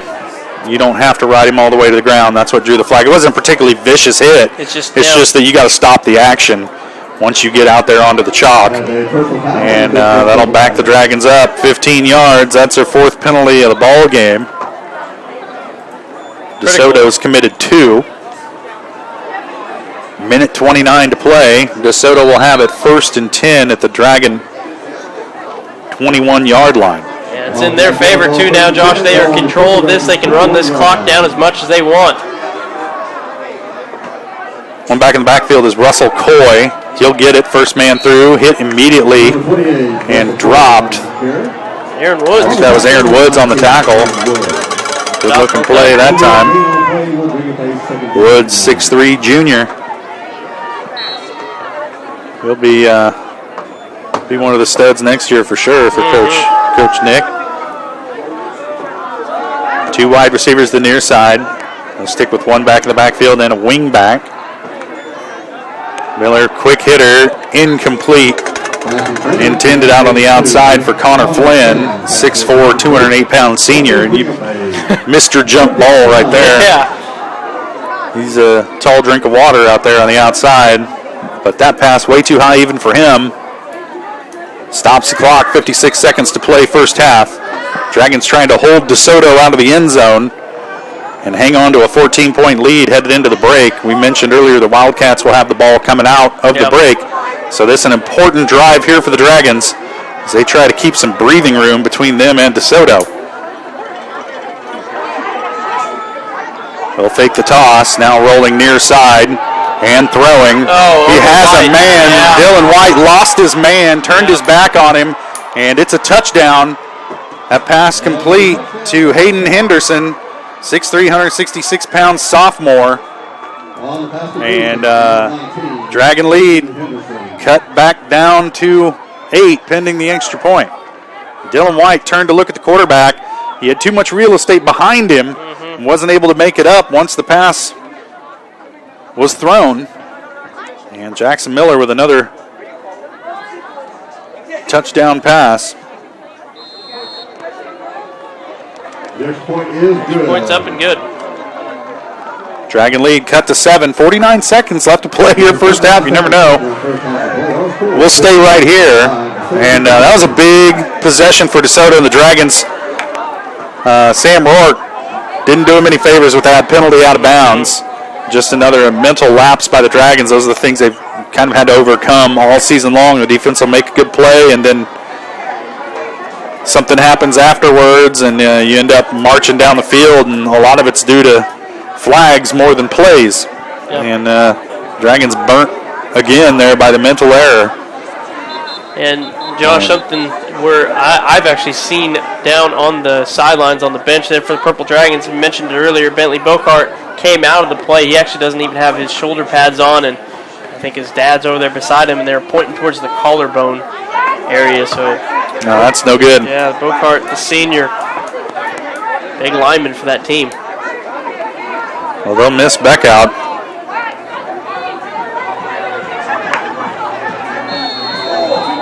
Yeah, like I said, 49 seconds. You never know, man. In this ball game? Yeah. We've seen a punt return for a touchdown. We've seen crazy plays here tonight. Dylan White gets the trifecta here on the kickoff return. Receiving touchdown, punt return, the touchdown. Triple Crown. Yeah. Well, they kicked away from him. Smart move. Freeman mishandles it at the 10, picks it up.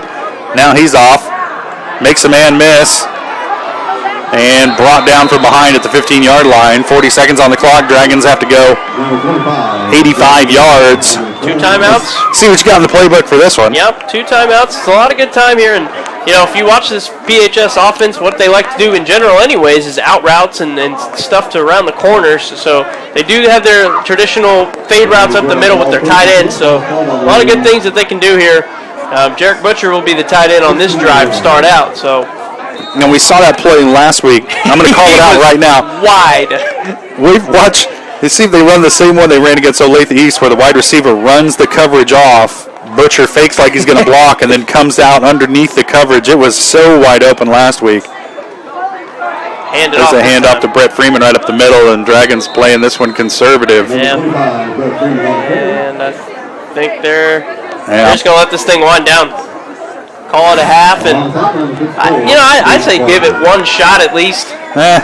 See if you can get something going, and then if not, they don't have to run a play either. The play clock is ahead of the game clock is ahead of the play clock. So I don't understand this, but we'll see. High formation now behind Rourke. Gonna run a play. Handoff up the middle to Brandis Evans, out across the 25 to about the 26, and that's going to do it for the first half. What a wild and woolly first half from here at Hutchison Field. Dragons lead at 35 to 28 over the DeSoto Wildcats, and this game has been pretty much everything and more than we expected it to be. We knew it was going to be competitive. We just didn't know it was going to be this flavor of competitive.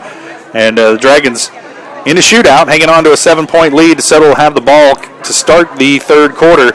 We'll step away for 2 minutes, and we'll be back with some very unofficial stats in our halftime coverage here from Hutchison Field. You're listening to Pittsburg High School Purple Dragon Football on ESPN 100.7 and streaming live on ESPN1007.com.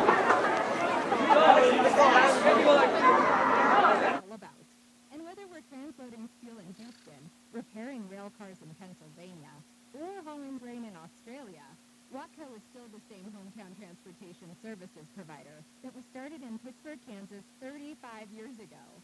The Watco team has close ties to our local communities and would like to wish all our area high school teams safe and successful seasons. Watco Companies, customer first, safety always. If you are injured in an accident or on the job, it is vitally important that you hire the right attorney. Before choosing an attorney, you should make sure they have the resources to fight large corporations or insurance companies. Your attorney should have extensive trial court experience and a track record of success. The Spigarelli Law Firm, with offices in Pittsburg and Coffeyville, has the experience, resources, and reputation to provide the quality representation your claim deserves. Fred Spigarelli has received the top rating from his peers with the Martindale-Hubbell Independent Rating System. His firm has the resources to hire the experts and physicians needed to properly present your claim. The Spigarelli Law Firm has successfully tried cases for over 40 years and taken numerous cases all the way to the Supreme Court. Call the Spigarelli Law Firm today at 877-409-7931 or visit their website at spigarelli-law.com. You can also find them fast in names and numbers. Be sure to get reliable information when you choose an attorney to represent you.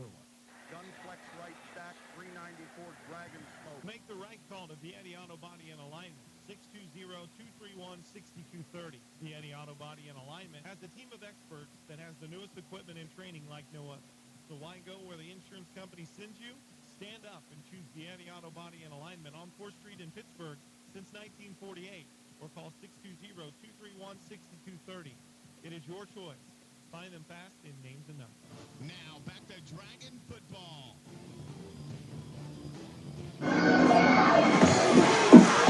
Welcome back to Hutch Field. We're at halftime of tonight's Kansas high school football matchup between the Pittsburgh Purple Dragons and the DeSoto Wildcats. Both teams coming into this game at 6-1. Dragons ranked number 4 in Kansas Class 4A. DeSoto ranked number 6 in Kansas Class 5A. And these two teams have really given each other all they can handle here tonight as the Dragons lead it 35-28. But, Avi, this game, a 7-point lead, doesn't feel very secure at all the way these two offenses have been moving the football. Yeah, it definitely seems like no one's safe right now, Josh. As we mentioned it before the game started, critical game for both teams. It's playoff time implications. You want to try to get the higher seeding in your respective classes. And so for PHS, you're up there. And if you take a loss tonight, you're going to be potentially going down to the 7th seed. And if you're DeSoto, who knows up there with that classes and everything. But it also depends on other teams around the country, or I should say in Kansas in general. And so that's some big implications all around. And then for these teams, it's this has been some great football. You can say that for offensively, some great football. Defensively, there's going to be some couple coaches not too happy, and they're going to try to get these guys cleaned up a little bit. And for PHS, it's stopping the big plays. I mean, it is a killer deep down the field on the defensive side. They're giving up long passes and a couple unsportsmanlikes here and there. And then for the DeSoto team, they're doing a pretty good job. But then all of a sudden, it's big plays as well. Dylan White has been doing most of the dirty work for the Purple Dragons. And then once they get to the goal line, it's nitty-gritty and they punch it in. Lots of scoring in the first half, still adding up some of these first half unofficial stats, unofficially adding them up. Not a math major, but we'll keep working on that. We'll step away for 2 minutes. We'll come back and talk about some of those here at halftime. At the break, Dragons lead it 35-28. We'll step away for 2 minutes. We'll be back. You're listening to Purple Dragon Football on ESPN 100.7. When you come into our store, be ready to feel some love. Yes, you'll find diamonds and jewelry that sparkle like crazy. But the most important part of our business isn't what's in the cases. It's who walks in our door. It's you. At Como Jewelry, our promise is this. We'll love you like nobody's business, because taking care of you is our business. So stop by to hear someone call your name. Como Jewelry in Joplin at 20th and Rangeline, and in Pittsburgh in front of the Meadowbrook Mall. Hi, this is Dr. Brent Cousins with SEK Urgent Care. When you're sick, when you're injured, or when you just don't feel like yourself, SEK Urgent Care is here for you. Let our skilled providers treat your non-life-threatening illness or injury at a fraction of the time and cost of an ER visit. Located at the corner of Centennial and Broadway in the Meadowbrook Commons, open 7 days a week for your convenience. SEK Urgent Care, where your family and time matter. Find us fast in names and numbers. S&B Lawn Care, the leading lawn service in the area, offers a full range of commercial and residential lawn care services. S&B is local, reliable, and experienced, and they strive for 100% satisfaction for their clients. S&B can handle all of your mowing needs no matter what size, and provide a variety of other services such as leaf blowing, shrub removal, and mulch installation. S&B Lawn Care provides the best service possible from the first call to the completion of the project. Call S&B Lawn Care today at 620-308-6412. What does it take to have a truly positive reputation?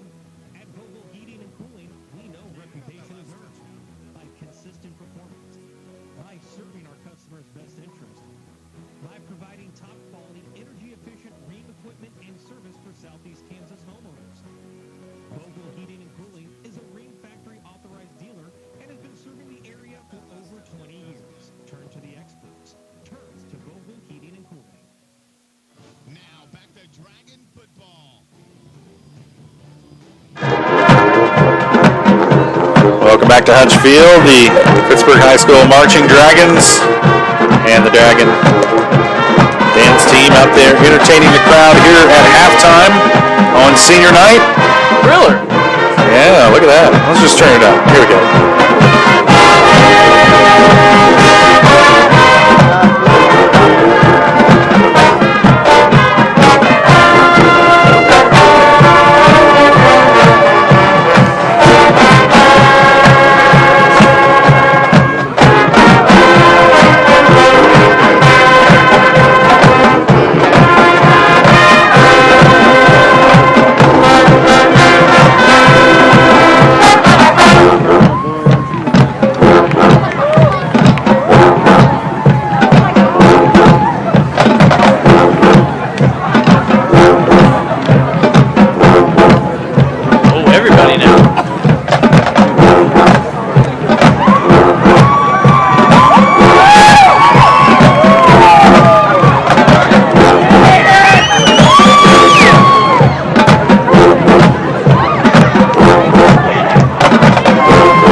How seasonally appropriate is that? That was awesome. Yeah. That was awesome. That's good times. Pittsburg High School Marching Dragons.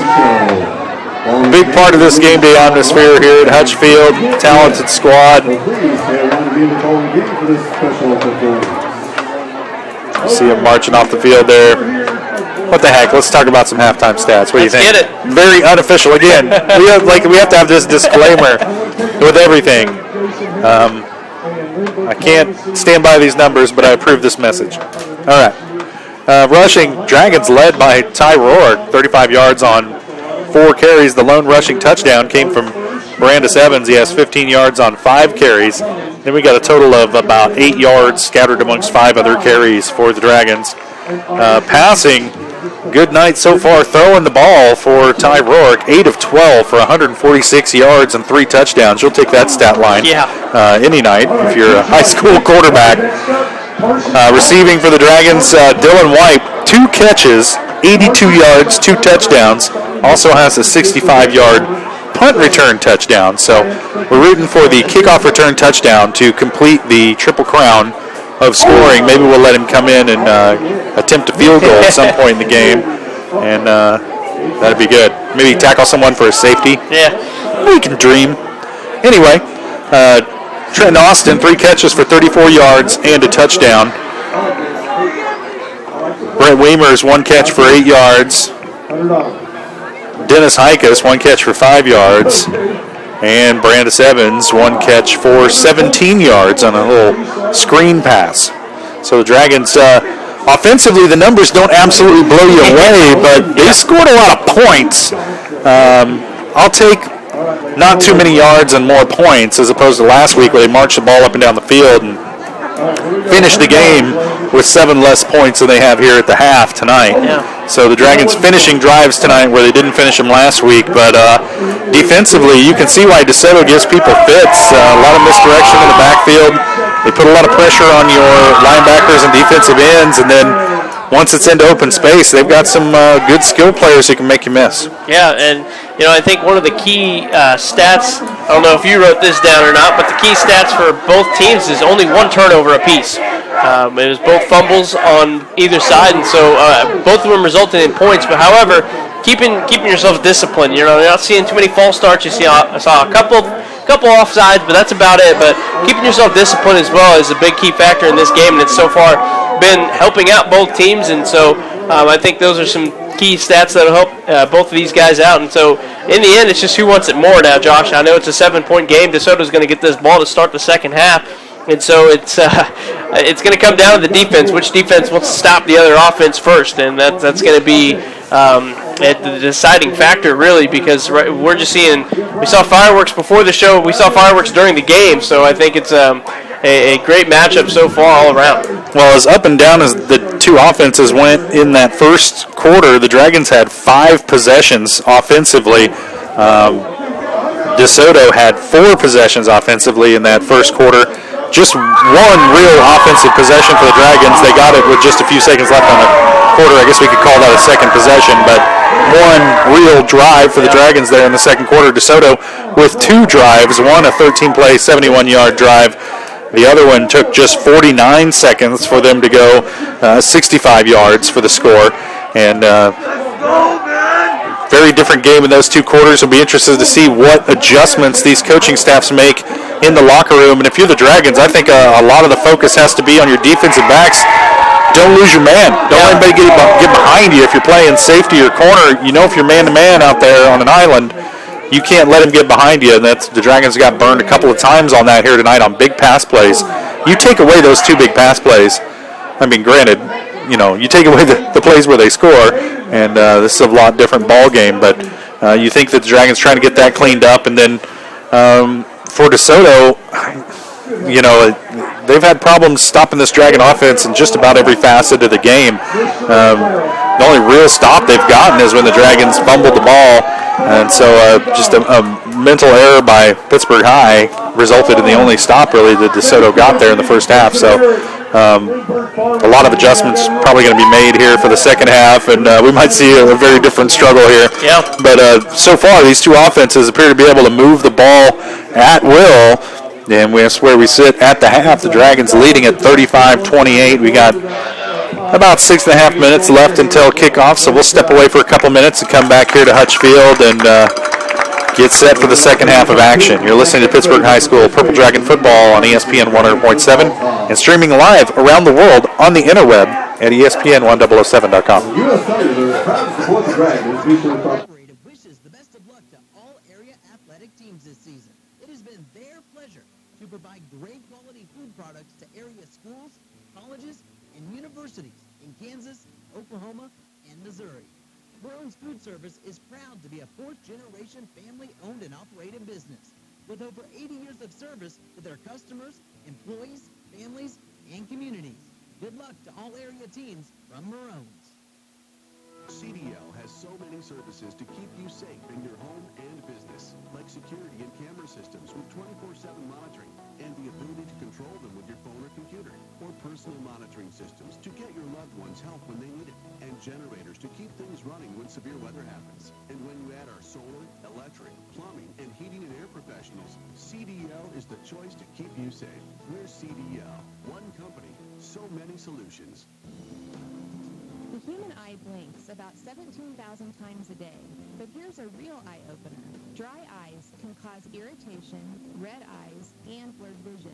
Don't assume your blurry vision means you need new glasses or contacts. The doctors at Canar Eye Care are experienced in diagnosing and treating dry eyes with the newest treatments available. So schedule your eye exam in Pittsburgh or Girard with Canar Eye Care, the clear choice. Find them fast in names and numbers. GM Bank has been in the banking business since 1918. That's right. GM Bank has been serving customers like you for over 100 years. We're deeply rooted in the communities we serve with expertise in small business and agriculture. We're time-tested and people-centered. A lot has changed over the last 100 years, but as a family-owned bank, our commitment to our customers has only grown deeper. GM Bank, the best place to bank and borrow. Come see us and let us give you our best. GN-bank.com. Member FDIC. Hi, I'm Tim McGann, former NFL Pro Bowler and proud graduate of Pittsburg State University. Like you, I love cheering on our heroes, but our student athletes need our support on more than just game days. That's why I'm asking you to participate in the newly created Silverback Fund. When you give to the Silverback Fund, you're helping fund scholarships for our students to excel athletically and academically. Take your Gorilla pride to the next level. Give to the Silverback Fund. Learn more at pittstate.edu/silverback. Hi, this is Dr. Brent Cousins with SCK Urgent Care. When you're sick, when you're injured, or when you just don't feel like yourself, SCK Urgent Care is here for you. Let our skilled providers treat your non-life-threatening illness or injury at a fraction of the time and cost of an ER visit. Located at the corner of Centennial and Broadway in the Meadowbrook Commons, open 7 days a week for your convenience. SCK Urgent Care, where your family and time matter. Find us fast in names and numbers. Now back to Dragon football.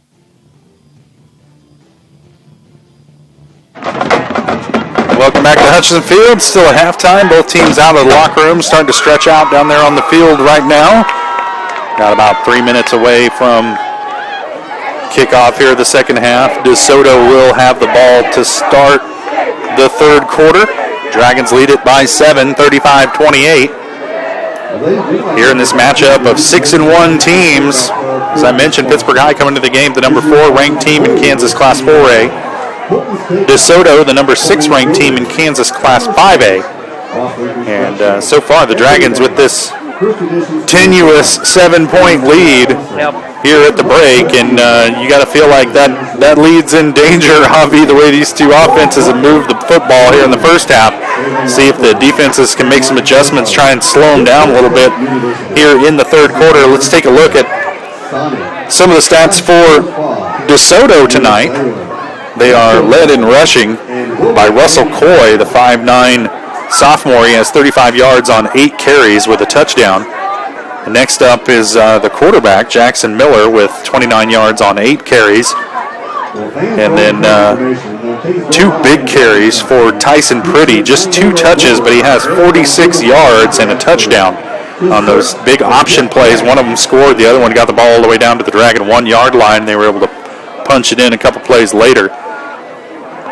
Passing-wise, Miller is 3 of 5 for 68 yards and 2 touchdowns. Receiving, Keegan Sturdy with 2 catches for 47 yards and a touchdown. And then right before the half, Connor Flynn, the 6'4" tight end, made a 21-yard touchdown catch. So that rounds out my highly unofficial stats. For DeSoto, at the break, the Dragons lead at 35-28 in a crazy shootout affair here at Hutch Field, and the Dragons came out with a much better intensity tonight than we saw last week or 2 weeks ago against Mill Valley, and even last week really on the road at Olathe East. And you saw the Dragons move it a lot last week and drives kind of peter out inside the 10-yard line. That hasn't been the case tonight, as they've been able to punch it in on all but one drive. That was, of course, the fumble by Brandis Evans that set DeSoto up for their second touchdown of the night. But the Dragons have gotten it done offensively tonight in a way that we haven't seen them do in the last couple of weeks, and that's good news for them because they've needed every score, as DeSoto has proven very capable of moving the football, and they're one of those offenses where they do so much in the backfield, so much misdirection, who has it sort of option play that as a defender, sometimes you get caught peeking into the backfield, you lose your man in coverage, and we've seen that happen a couple of times tonight, and the Dragons have been beaten for big pass plays over the top, and that's not characteristic of the squad. Yeah. They've been very tough against the pass this year, but we saw them give up a couple big pass plays last week to Olathe East, and then a couple big ones here tonight as well against DeSoto. But you're playing pretty good teams here, and you got to expect that they're going to be able to move the ball against you to a certain degree, and DeSoto's certainly done that here tonight. We'll see if the Dragons can come up with the stops when they have to have them as we get set for the second half here tonight. We might go ahead and squeeze in another 1 minute break here before we start the third quarter. DeSoto will have the ball. That's right. Let's keep the lights on. We'll step away for a minute, and we'll come back. You're listening to Purple Dragon Football on ESPN 100.7 and streaming live on ESPN1007.com. On the job, it is vitally important that you hire the right attorney. Before choosing an attorney, you should make sure they have the resources to fight large corporations or insurance companies. Your attorney should have extensive trial court experience and a track record of success. The Spigarelli Law Firm, with offices in Pittsburg and Coffeyville, has the experience, resources, and reputation to provide the quality representation your claim deserves. Fred Spigarelli has received the top rating from his peers with the Martindale-Hubbell Independent Rating System. His firm has the resources to hire the experts and physicians needed to properly present your claim. The Spigarelli Law Firm has successfully tried cases for over 40 years and taken numerous cases all the way to the Supreme Court. Call the Spigarelli Law Firm today at 877-409-7931 or visit their website at spigarelli-law.com. You can also find them fast in names and numbers. Be sure to get reliable information when you choose an attorney to represent you. Now back to Dragon football. Getting set to start the third quarter of action here from Hutchison Field. The Purple Dragons lead at 35-28 over the DeSoto Wildcats. Both squads coming in at 6-1 on the season. Both of these teams playing for seeding in that state tournament coming up beginning next week. And on the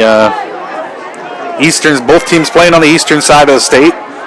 DeSoto ranked number 6 in Class 5A. Dragons ranked number 4 in Class 4A.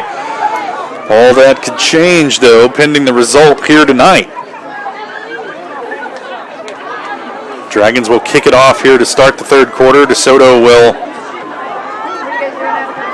field it on the east end of the stadium, moving left to right on your radio dial, or left to right on your screen, whatever manner of technology you're using. Begin our second half of this evening's contest. Pittsburg will be kicking to DeSoto back to receive. Number 10. Very curious to see what the coaches had talking to their players about at halftime to see if they can change some things up and clean some things up as well. Dragons set to kick this one away. Get underway here in the third quarter. Pretty and sturdy out back to return. And neither one of them caught it. Up back gets it up to about the 39-yard line. Shane Watts. And that'll be where DeSoto starts this drive. 11:56 to play. Opening seconds of the third quarter. Dragons lead at 35-28. DeSoto with an opportunity here to tie it up with the first possession of the third quarter. Dragon defense, big possession for them as they try to come up with a stop here. Stops have been few and far between for both of these defenses here tonight. Pretty sure only one punt overall in this game. 2 wing backs, one back in the backfield behind Jackson Miller. The first man through will get it out across the 45. Good drive that time, as that was Russell Coy. Just keeps the legs driving. You think they got him stopped for a 2-yard gain. He pushes it forward for 5. And you look or 6. You look at Coy, he's 5'9", 154 pounds, and the way he's running is just amazing. He just kept driving his feet, and he got stood up, but he kept going, wanting to win the battle, and I think he did so. I'll bring up a 2nd down and 4 from the 46-yard line. One back in the backfield again. He'll get it. Hit immediately this time and brought down by Sam Rourke, coming up from his safety spot, makes the stop on Russell Coy. And that'll Number 28, Russell Coy on the carry on the tackle. Kind of moved back one, I think. Yeah, I'll stop him after. You think that moved him back? I think they're going to give him about a 1 yard gain on that. Third down and 2. Yeah, sounds like it. 3rd down and 2 now for DeSoto. Big play here for the Dragons. They try and get lined up, match them up here. They'll put a man in motion again. Miller keeps it himself, gets around the corner, has enough for the first down, and brought down at about the 48 by Sam Rourke. That right there is, Trent Richardson, my goodness. Trenton Austin did his job right there as he guarded the pitch route, so somebody had to make the play on the tackle on the quarterback, and that had to be Butcher, and Butcher was a little bit behind, so that's why. Yeah, Butcher didn't have a good angle on it. Sam Rourke came up and made the tackle. 10:26 and counting, 3rd quarter. Dragons on top, 35-28. DeSoto with the ball, 1st and 10 at the Dragon 48-yard line.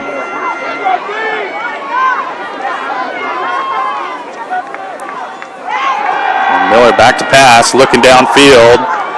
Tipped, almost picked off. Dylan White had a shot at it. Brent Wiemers had a shot at it, broke it up. And it'll bring up a 2nd down and 10 here for DeSoto. Something that we really haven't seen all game long is the pressure on the quarterbacks when they're dropping back to throw. Looks like both quarterbacks are having time to make throws. And that's something that good running tackle do for you. It kind of slows those defensive linemen down a little bit and makes them have to play it a little more straight up, honor that run, and gives your quarterback a little bit of time. Miller in the backfield again. First man through is Coy. He'll get it and brought down at the 47-yard line. It's a good ankle tackle there by Aaron Woods to hang on to him. At the 43. There's another 3rd down play, and I think it's about a 3rd and 5, so halfway there. And again, though, this looks like it's that 4-down territory here. Yeah, no man's land, 4-down territory. And if you're running the ball like DeSoto does, anywhere near midfield, you're thinking 4-down territory because they've been able to grind it out 4 or 5 yards at a time against this Dragon defense. There's the snap. First man through is Coy. He has it. He's out near first down, but he's about a yard shy at the 39-yard line. Gain of about 4 on the play. But you just know DeSoto's just licking their chops on this because it's a 4th and 1. This is the the set that they want right now. Now watch that option here. This is about the area of the field where they like to run that one. You know how quick Jackson Miller is. You might see a quarterback keeper.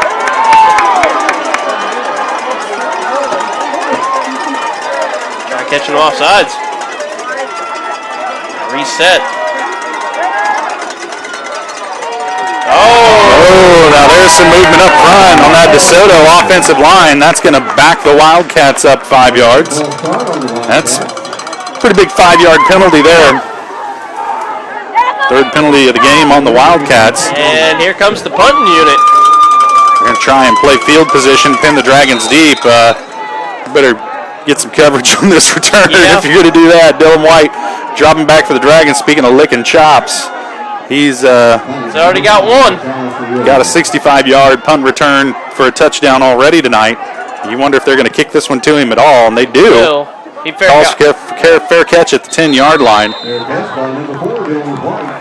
And that's where the Dragons will take over 1st and 10. It's a good start to this second half of the Dragons defense. And we mentioned it. It's which team wants to make a stop first, and there we go. Right off the bat. Let's see where they mark this one. It's going to be at the 9. So the Dragons inside their own 10-yard line to begin this drive. 8:29 to play. 3rd quarter, but the defense comes out and gets a stop. Needed that. Now offense back against pin the wall here. They need to step up and get some cushion. High formation, handoff's going to go to Freeman. He tries to fight forward and brought down right out about the line of scrimmage. You'll see they're going to give him a gain of 2 or 1 up to the 11-yard line. Really just Freeman's second carry of the ball game. It's not very characteristic of the Dragons. Freeman. Leading rusher. Yeah. There's the shotgun snap. Handoff goes to Brandis Evans. Makes a man miss out across the 10 to about the 13-yard line. Dragons being conservative here, but now they're looking at a 3rd and long from their own 13. Evans looked like he had a gap, but it closed up quickly, and he was kind of tiptoeing in there.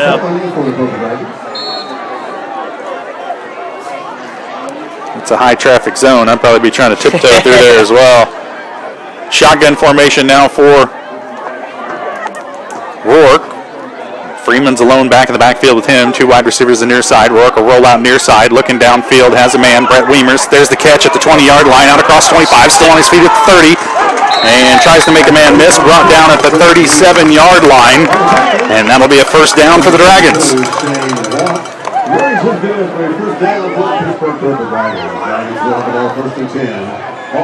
24-yard gain. Brett Wiemers. Move the chains. Breathing room. A lot of breathing room.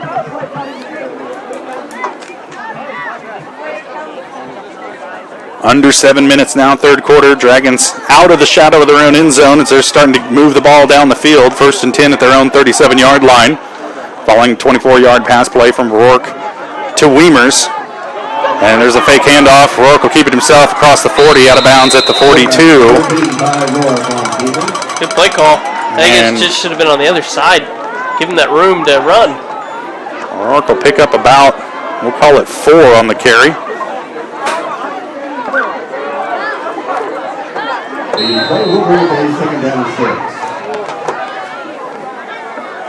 Call it 5. From where it was to where it is. It's getting steamy in here. Yeah, can't open these doors. Too much body heat in this box. Can't breathe. Stick. Dragons jump off Jorge Estrada. A little bit anxious on that play. And Estrada's been in and out of the roster this season with injuries. As we're going to dehumidify this space in here. Let this sucker breathe. It's a lot of sweaty men's up in here. Foggy windows. 6:40 to play. 3rd quarter. Dragons looking at a 2nd down and long following the false start penalty against Estrada. There's the snap. Rourke rolls out far side with the throw. He's got a man. It's Brett Wiemers again out at the 48-yard line, and that's good for a 1st down. Back-to-back great passes from Rourke to Wiemers, and that's really going to help out this run game. So open up the field a little bit, let your run game get going, and good back-to-back start completions to Wiemers. That one for a gain of 15 yards. Sets the Dragons up 1st down and 10 near midfield. Clock running. Yep. High formation now in the backfield behind Rourke. Evans and Freeman. DeSoto shows pressure. Rourke keeps it himself, fakes a man out across the 40, down to about the 35-yard line. And a nice keeper that time by Rourke. Sets the Dragons up with a 1st down once again. 13-yard gain that time for Rourke for 1st down yardage. Both teams having a little trouble with the option here tonight. It's hard to guard. Yeah, that's why teams run it. If I was a coach, I'd run the option for sure. For sure. 5:45 to play, 3rd quarter. Here's the snap. Rourke keeps it himself. Guess what? Fakes on the option. That one. Not in the favor. DeSoto does a much better job at kind of staying home with their defensive assignments up front. Not anywhere for Rourke to go with it. The pitch wasn't there. He wisely hung on to it, but it closed up quickly on him. Comes up a little gingerly there. I'm sure he'll have it walked off here before the snap. Dylan Jordan and Drew Hobbs coming off. Brandis Evans back into the ball game. Evans will line up in the backfield with Rourke as the officials roll it. Shotgun formation for Rourke. 2 wide receivers to the near side, White and Wiemers. Here's the snap. He'll fake the handoff. Rourke will keep it himself. Still has room to run out across the 25. And that'll be enough for another Purple Dragon first down. Yep. They're going to mark this one the 24. Gain of 10 on the play for Rourke. Very good first try of the second half for the Purple Dragons. Now you just got to execute and finish this thing out. Want to get 6, potentially 7 on the board. 4:40 to play, third quarter. I formation in the backfield behind Rourke, Evans, and Freeman. Here's the snap. Handoff's going to go to Freeman coming near side, off tackle, lowers his head, and gets down to about the 20-yard line. A lot of contact hit there, after the play. No flag.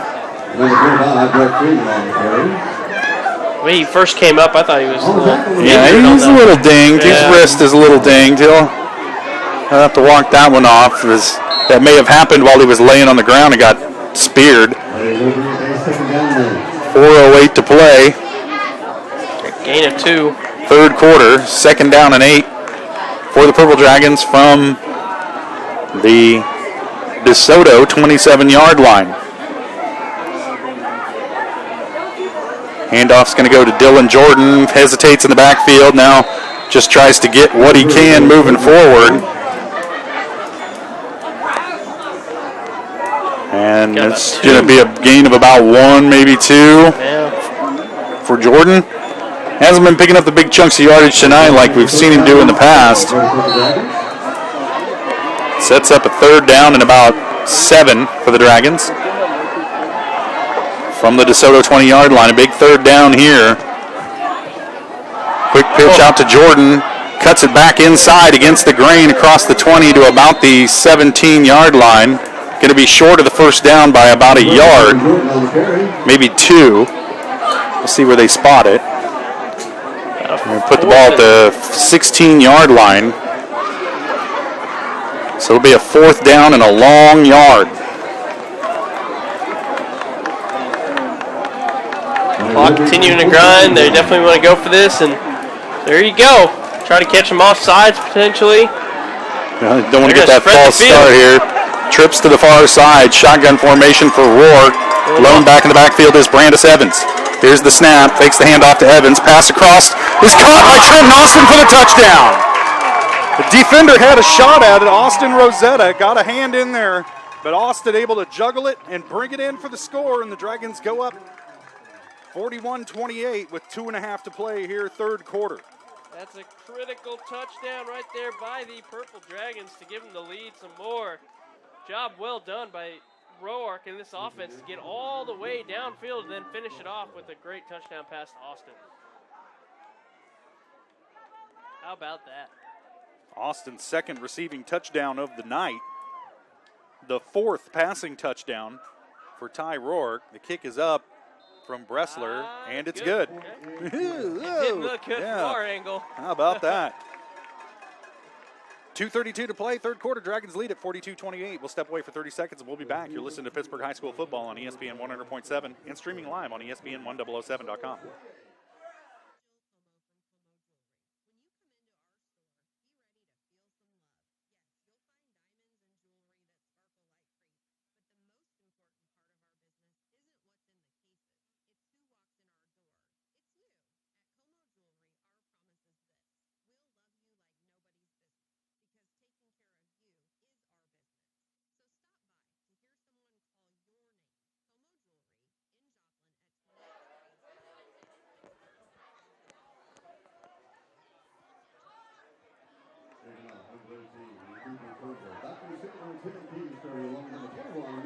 Dragons on top, 42-28.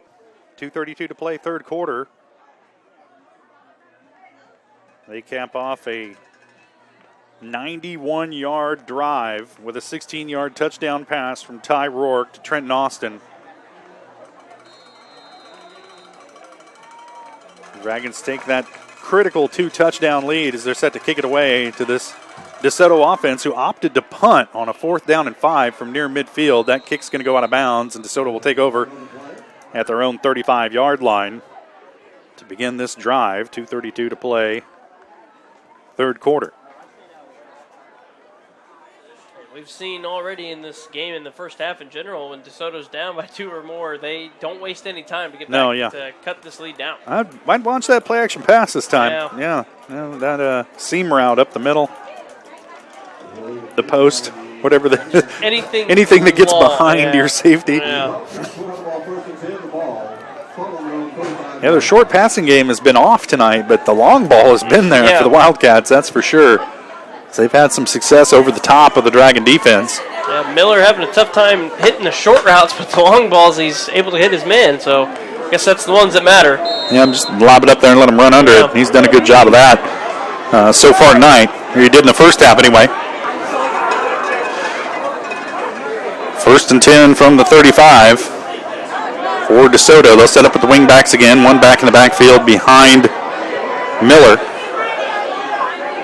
There's the snap. Handoff goes the first man through. And brought down after a short gain is Russell Coy.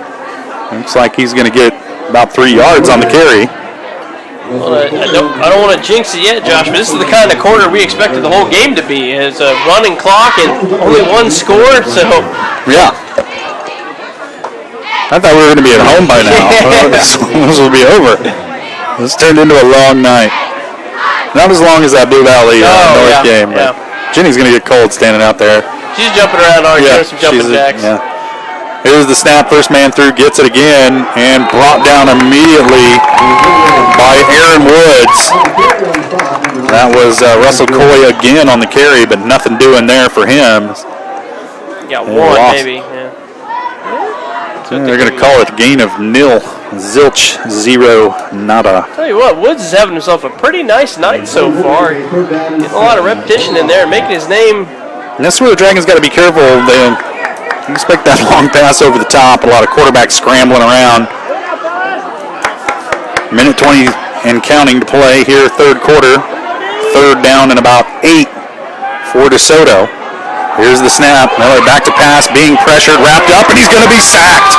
Brought down from behind at the 33-yard line. Going to set up a 4th down and long, a punting situation for the Wildcats, and that Dragon defense has come to play here in the 3rd quarter. No time like the present. Jorge Estrada and Dylan Jordan all over that. That's the first sack of the night.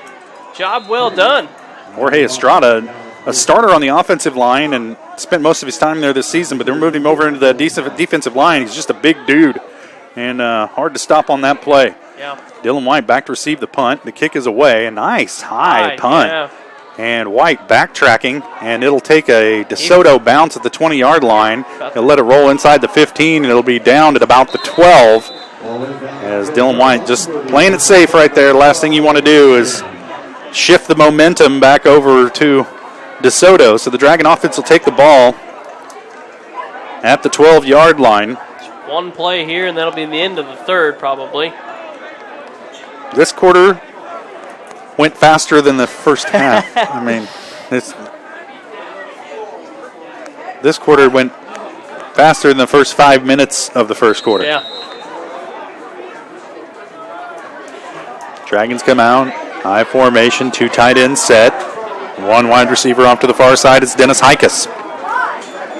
There's the snap. First man through. Brandis Evans going to get it out across the 12 to about the, we'll call it 14-yard line.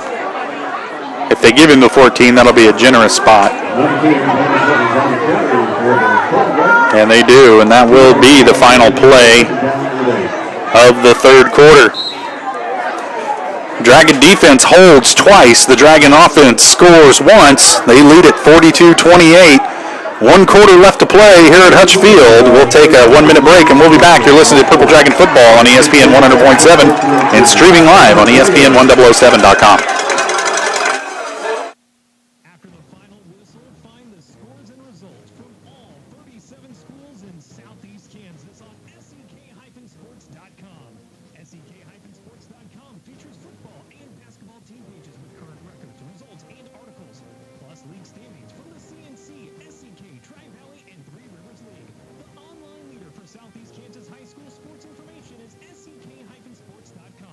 Like us on Facebook and follow us on Twitter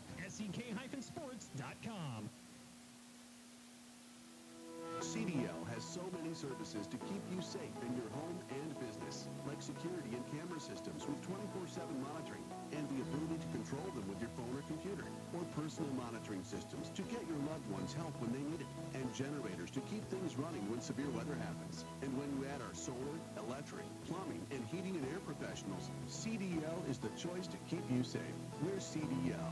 One company, so many solutions.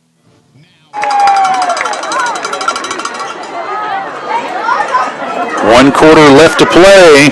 Purple Dragons in the driver's seat. They lead at 42-28 over the DeSoto Wildcats. Dragons with the ball, 2nd down and 8 from their own 14-yard line.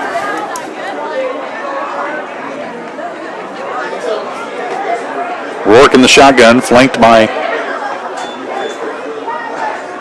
Evans and Jordan. Rourke will keep it himself, out across the 15, out across the 20, and undercut, and brought down at about the 24-yard line. He'll have enough for the first down. Looked like he was going to have a lot more room, but then his legs got cut out from under him. But it is enough for a Dragon first down. Ball spot on their own 23-yard line. Now PHS is going to do everything they can to get a three possession lead. Oh, yeah. Help out their cause and also help out that defense. Shotgun formation now for Rourke. Evans lone back in the backfield with him. 2 wide receivers to the near side. Oh.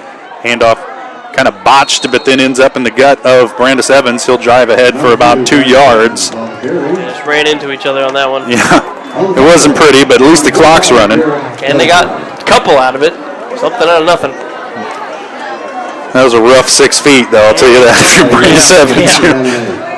The cost-benefit analysis on that 2-yard carry. Contact for your teammate and then 2 other guys.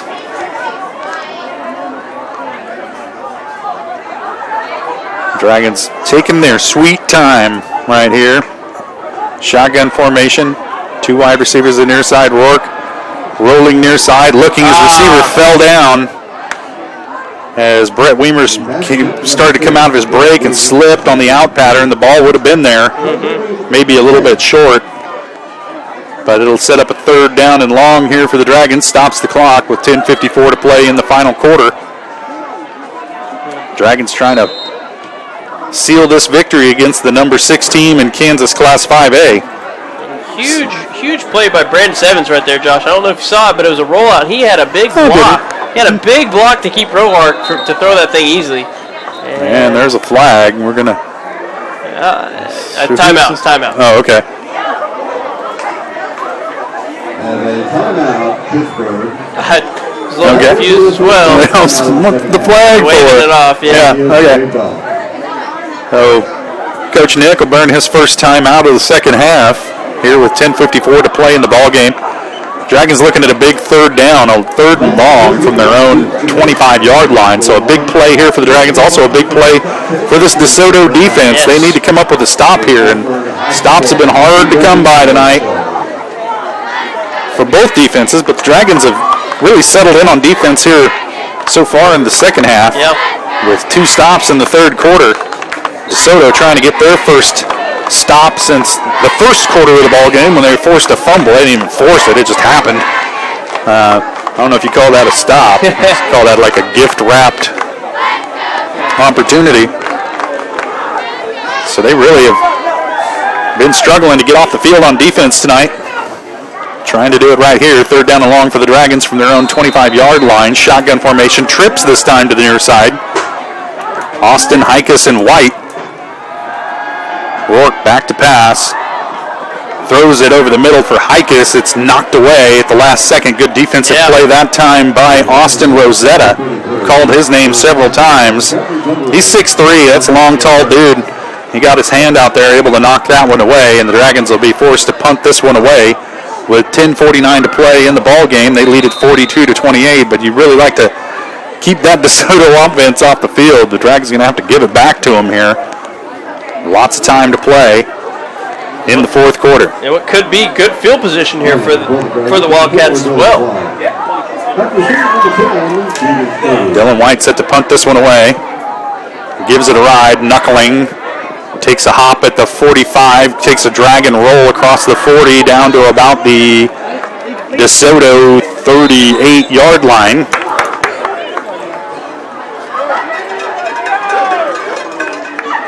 And that's where the Wildcats will take over with 10:37 to play in the ball game.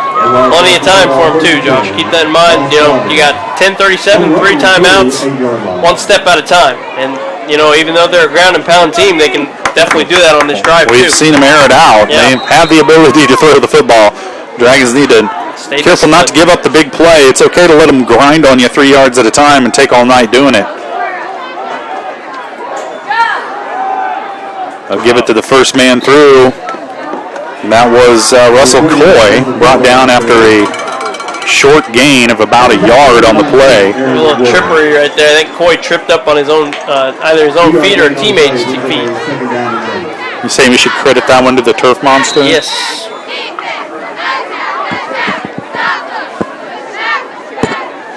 I played on a semi-pro league team once in Joplin, and the turf monster was our leading tackler. Single back in the backfield. They'll keep it. Here's the pitch outside. This has been the big play all night. Dragons managed to stop it for a gain of about 10, and one of the chain gang took the worst end of that one. It's a thankless position already, and then you go and get hit. He's up. He's walking it off. Take a knee, man. I was actually watching. Adjust your stick. I was watching college football or something like that. And, you know, they said it's crazy how much technology we have, but yet we don't have anything technology-wise for the chain gang stuff yet. Oh, we do. Did you see the thing they had in the Shrine Bowl? It's like yes. Yeah, it was like a laser level type of thing, and it had the digital readout, and it would give you the 4th and 3 inches. It was really neat. Free plug for that product. I can't remember its name, but you're welcome, BJ Harris. Yeah, if you watch the replay of the Shrine Bowl, you can see that thing in action. It is a marvel of modern technology. We've landed on the moon, and we made that thing. So far, we're doing pretty good. Bring up a 3rd down and short for DeSoto from the, we'll call it the 47-yard line. One back in the backfield, 2 wing backs. They'll put a man in motion here. First man through, Coy gets it. Got it. And he has enough for the first down out towards midfield. Not a lot more. But that's all he needed. He needed 1, he got 2. Out to midfield. Like I said, they'd live for those 3rd short kind of plays so they can just feast inside and get the first down. Dragons will let that happen because we're under 10 minutes now. The clock running is DeSoto still with a pretty deliberate approach, in and out of the huddle, getting the plays in.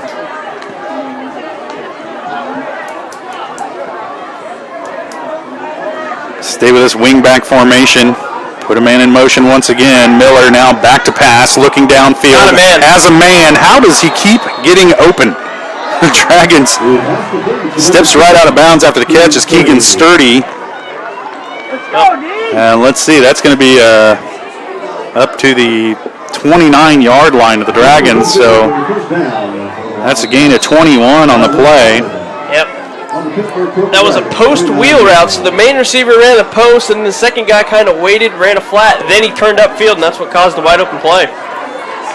First man through is Coy, gets the handoff, and he's brought down. Trenton Austin stopped that from being a much bigger play. Austin comes up in pain once again. He's gotten this one out here on senior night. That wrist giving him trouble. Brings up a 2nd down and about 4 from the Dragon 23-yard line. Clock, though, does continue to grind. Miller under center. They'll put a man in motion once again. Here he is, back to pass, looking downfield, has a man, Dylan Jordan right there, picks it off! Interception, Purple Dragons. Dylan Jordan covering the man downfield. Keegan Sturdy had the big catch a moment ago. This time, Dylan Jordan covered him up like a blanket. Comes away with the interception. The Dragons have it 1st and 10 at their own 3-yard line, and what a time for the defense to come up with a play. Dylan Jordan with the interception. Absolutely huge, and you know, either way, that pass was going to be a hard one to make if you were Jackson Miller right there, but what a defensive play by Dylan Jordan. 8:28 on the clock. Dragons lead at 42-28. They have it 1st down and 10 at their own 4-yard line. Brandon Evans up the middle. Brandis Evans on the carry there. And he's going to pick up a couple and get it out to the 6-yard line. Tick-tock, tick-tock. Gave him a little bit of, gave him a couple there, so gave him 4 actually. Well, hey, we'll take it. Adjust my unofficial stats here. I formation now for the Dragons. Freeman in the backfield behind Evans. Here's the pass over the top to Dylan White. Oh, off his hands at the 40-yard line. So close, he was off to the races if he'd have come up with that one. First incompletion of the second half for Ty Rourke. And that one was so close. So close. Game inches, man. Game inches. Now it's though 3rd and 6. Yep. For the Purple Dragons, and man, just in the breadbasket. And the bad thing about it stops the clock with the incompletion. Not 4-down territory here for the Dragons, so they're going to try and pick it up here on 3rd down. Rourke rolling out, hands it off on the inside to Brandis Evans across the 10 out to about the 13-yard line. That's going to be short of the first down, but it does buy a little bit of room for the punting unit to come out, get this one out.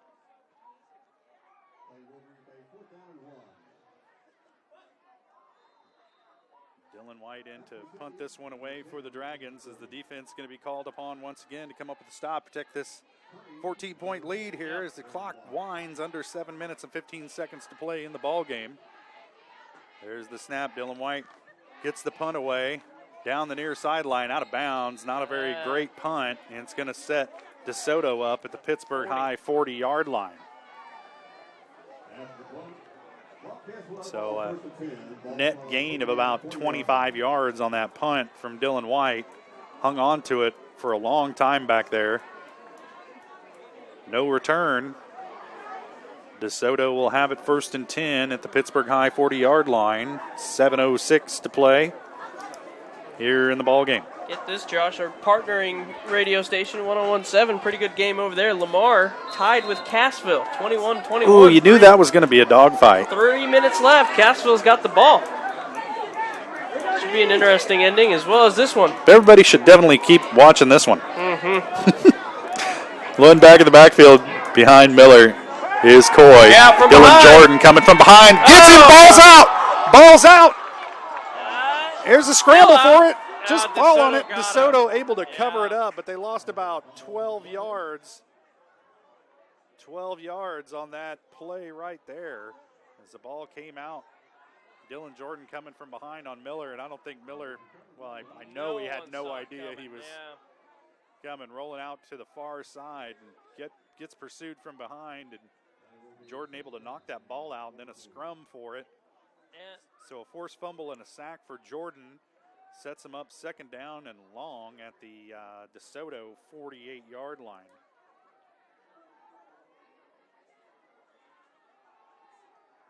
Now Miller keeps it himself, shifty, gets inside, makes a man miss, across midfield to the Pittsburg 45. Got a lot of those yards back, helps him out a little bit. 8 yards on the carry that time. You know, back to that strip sack there. I know you're a big guy and you're hungry and you want the ball and take it to the house, but just fall on that situation there, you know. Yeah, Aaron Woods, man, he'd like to have that one back. If he had just dropped down on top of that ball, Dragons would have it right now. One back in the backfield behind Miller is Coy. Miller back to pass. Here's a little screen. It's read quickly and blown up right at the line of scrimmage by the Dragons. Keegan Sturdy caught the ball, had nowhere to go with it. Gets up a little bit lame. He's going to stay out there on the field. Yeah, Sets up a 4th down and long here, and you got to think DeSoto's going for it because time's winding down. We're under 5.5 to play in the ball game. Obvious passing situation you would think here. Of course, that option pitch they've been running to Tyson Pretty, man. This might be the time to see if the Dragons have figured that one out yet. Timeout, DeSoto. Wildcats will talk it over. 5:11 to Dragons lead at 42-28. for all intents and purposes, the last gasp here for the Wildcats. If they turn this one back over to the Dragons, it becomes an academic exercise at that point. Time to just run the ball and wind the clock. And one thing I liked about what I saw right there was Joel Kafka, who, again, is not playing and will not be playing for the rest of the season. He came out and he said, hey, get back. Back up defense. Get you guys to... Quit letting them get behind you. Yeah. He dodged a bullet on one in the third quarter, overthrown. But I thought Dylan White had pretty good coverage on that one. But they got burned with the deep ball a couple times in the first quarter, resulting in 2 touchdowns for DeSoto. You take away those 2 big pass plays, and this game is very lopsided. Yeah, just look out for that post wheel route again. That what caught him off guard last time. Something across the middle. Just anything around the corners, kind of where that first down markers are. Just got to be a little disciplined back there and just. And this puts a lot of pressure on that offensive line for DeSoto. These guys are used to run blocking most of the game, and here they're asked to come up with some big play in a passing situation, protect their young quarterback. Pressure coming this time. A little block in the back. Aaron Woods pursuing Miller as he's drugged down from behind, and it'll turn it over on downs. Not enough. The Dragons will take over at their own 33-yard line. You got 2 timeouts for DeSoto. It's not impossible, but it's not looking good. 5:02 to play in the ball game. Dragons with the ball first and 10, their own 33-yard line. They lead at 42-28 over DeSoto. Said it, I feel like 100 times, but the Dragons came into tonight's game ranked number 4 in Class 4A, DeSoto number 6 in Class 5A. So a big game here for both of these teams as we get ready for the postseason. Oh, my. Quick pitch out to Freeman. Freeman drops it and then gets blown up at the 20-yard line again. That pitch to Freeman. I don't think he was expecting it. Rourke got rid of it in self-defense, just trying to make something out of nothing, and Freeman just fortunate to maintain possession for the Dragons. It backs them up about 5 yards to their own 20-yard line. Yeah, took a shot on that play. Yeah. Well, Dylan Jordan checks into the game. Freeman and Evans are out. Jordan will be the lone back in the pistol formation behind Rourke, or next to Rourke now in the gun. Here's the snap. Rourke keeps it himself, cuts it inside, makes a man miss, across the 25 to about the 27-yard line. Yeah, timeout immediately here by DeSoto. Wildcats take a timeout. Dragons looking at a 3rd down and long. And a timeout, Wildcats. That's their second charge. One more timeout left for DeSoto. 17. You can clearly see there if you're watching on the internet.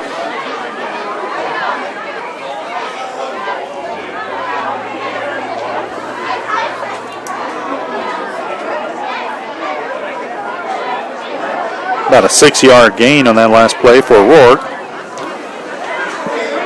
Nothing fancy here if you're the Purple Dragons. You can just run this thing, try to get something. I mean, you can pass, just make sure it's a safe pass, nothing over the edge, or, I mean, I'd be okay with a fade route to Dylan White, you know, or just a quick out route or something like that. Just nothing above and beyond. His line to gain is the 43-yard line. The ball rests at the 26. So a lot of real estate here for the Dragons to keep this drive alive.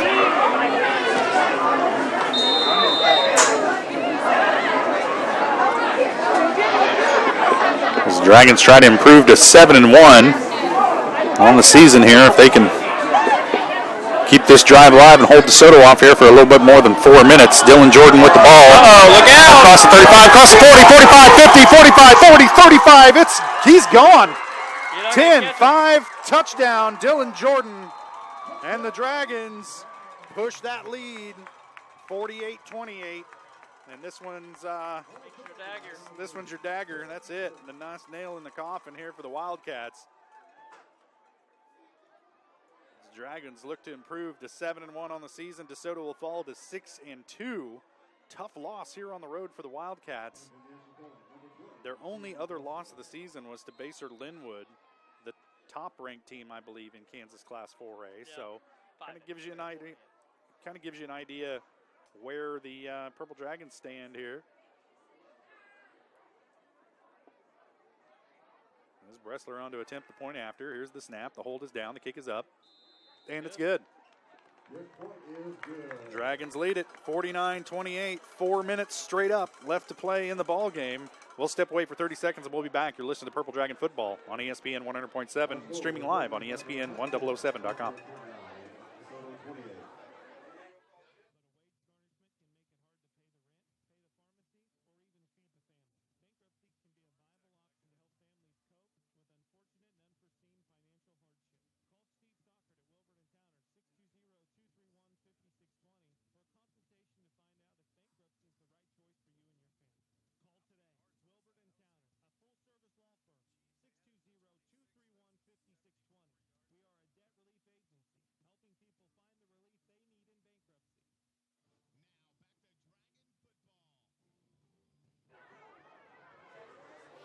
Dylan Jordan just put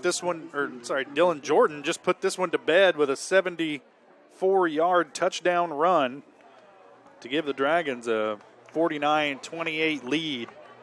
There's a lot of scoring, so you didn't really feel secure even with a 14-point lead over DeSoto here, the way they've been able to score in the first half. But, boy, this second half, the Dragon defense really locked it in and has done a number on the Wildcats. And Dylan Jordan just said enough. Finished this one with that 74-yard touchdown run. Kick fielded and immediately kind of caught it on his knees. Yeah. And that'll set the Wildcats up 1st and 10 at their own 23-yard line. Yep. And Josh, just breaking news, Cassville just beat Lamar on a game-winning field goal, 24-21. Wow. How about that? How the mighty have fallen. Yeah. 3:58 to play. Wildcats with it, 1st and 10 at their own 23-yard line. Desperation now for DeSoto. You might see him just kind of go back to the run here. And they do to Coy right up the middle, wrapped up by Jarek Butcher and brought down at about the 31-yard line. And now I think this Wildcat team's just kind of... the 26-yard line, my fault. I think they're just playing for next week now because they have a backup quarterback in, Aaron McKay. Yep.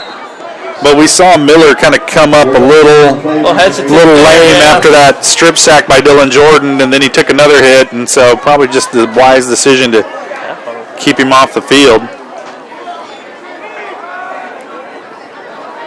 And another run play, and there's a flag coming in on that one.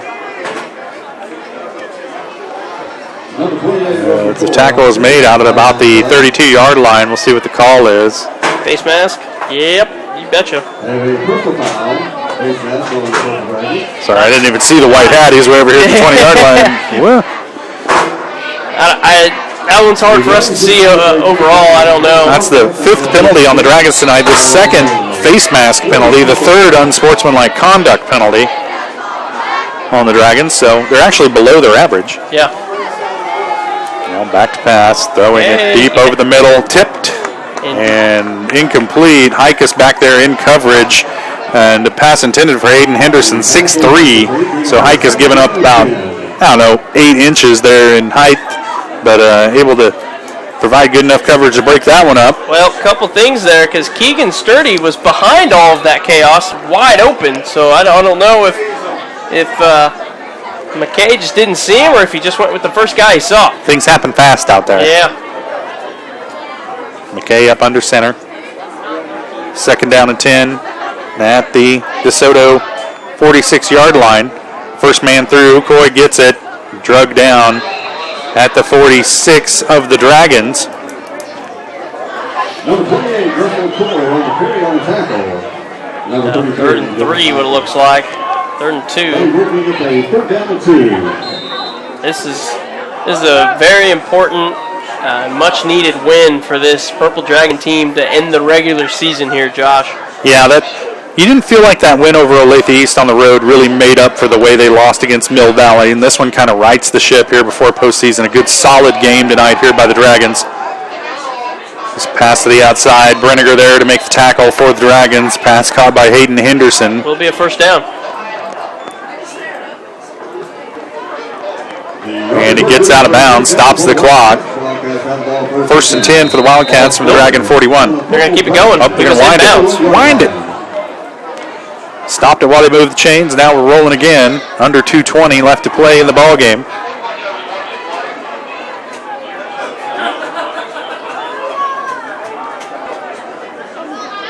Just a flag on the play, but there's another flag. It'll be interesting to see what this one is. I'm always interested. I'm in inquiring mind. Referee's on this side this time. Yeah. Another personal foul, face mask against the Dragons. Well, I mean, I know you're up 21 here, but, finish it out. Yeah.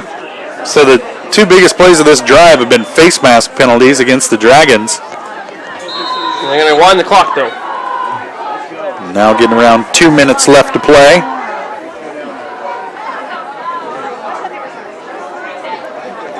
There's the snap. Bobbled a little bit. McKay wrapped up and dropped in the backfield. The sack by Matthew Moore. On tackle, number 44, Matthew Moore. 6'2", 170-pound sophomore. Actually, I don't know if that's 64 or 44. Yeah, it was 44. Can't say it now. Yeah, too late now. Yeah, it's 44. See, there he is up there at the outside linebacker spot. Two wing backs, lone backfield in the backfield behind McKay is Roy, and he gets it. That's Russell Coy. Number 28, Russell Coy. On carry. That's 3rd and 10 now.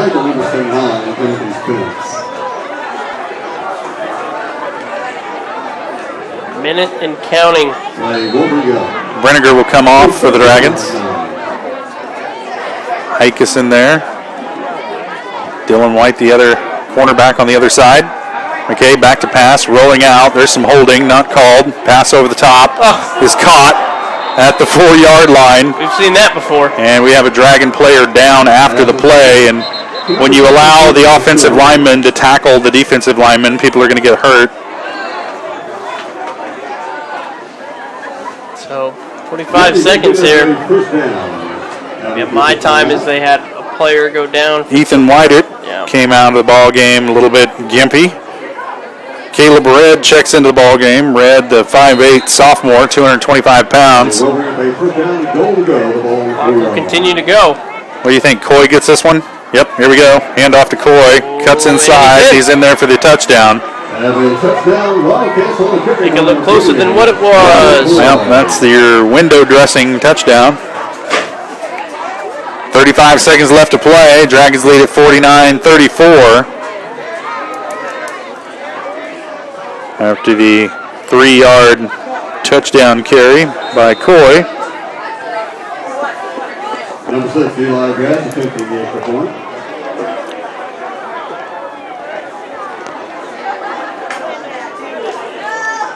And they're missing a player, so they got to hurry up and get out there. Yeah, you don't want to get a delay of game on an extra point. That's just silly. Got it off. Kick is away and good. 35 seconds to play. Dragons lead it 49-35. We'll keep it right here because why not? A little bit left before we call this one a So game. close, just so close to the end. Probably see an onside kick here and by DeSoto. All Dragons got to do is just land on it, take a knee, and this one's done. We'll see if the Wildcats, common sense says they would attempt the onside kick. You play to win the game. If you do that, you got to do the onside kick here. Which is why I didn't understand last week Olathe East punting the ball away. 4th down. Fourth down and short at midfield with 2 minutes left on the clock. Yeah. You play to win the game. I don't know. That's the pass. Water under the bridge. Spilled milk. But hey, can't go back now. Well, we got to talk about something. Yeah, can't go back now. It's dark. I can't even tell what the weather's doing, so we can't talk about that. What's the weather like? It's dark. It's cold. It's not purple out, though. It's not purple like it was earlier. You know you're in trouble when you go on the road and the sky is the color the team that you're facing. Turns the color of the team you're facing. That'd be bad. It's going to be a long night. It'd be bad if Pittsburg High went to DeSoto and the sky was green. Yeah. Yeah. Air pollution up there. I think it's going to... Let's go this It is. Well, Dragons have it. Fall on it at the 40-yard line. And they'll have it there 1st and 10. I'm not going to write anything down here because it's not worth it.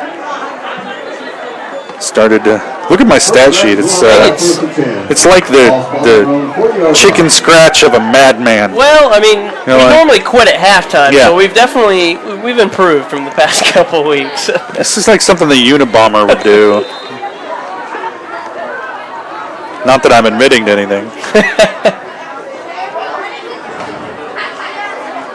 Dragons come out in the victory formation.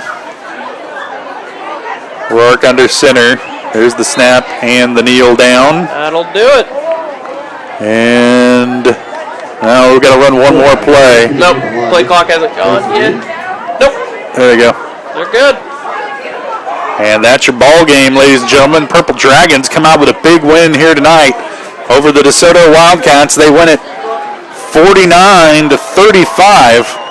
And they move to 7-1 on the season. DeSoto falls to 6-2, and the Dragons await that final playoff seeding on the east side of Kansas in Class 4A. And we know that next week the Dragons will be hosting a playoff game here at Hutch Field. Avi, you and Shelby White will have the coverage of that one. I'll be in Louisville, Kentucky that week. So best of luck to you guys and to the Dragons for sure. But this one's in the books. Dragons win it 49-35. We'll step away for 2 minutes. We'll come back and rhapsodize about this for a little bit longer.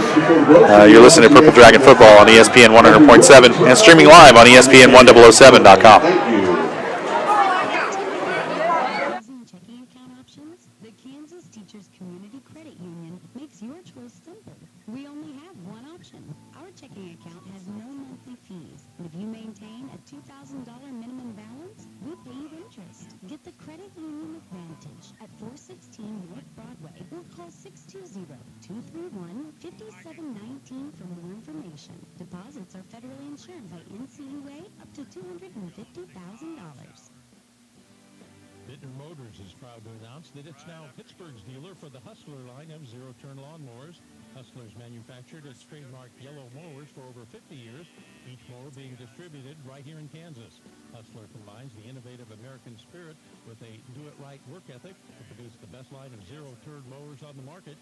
Call Mike Bittner at 620-232-1530 or stop by today at 1018 North Broadway in Pittsburgh to check out the Hustler line of zero-turn mowers.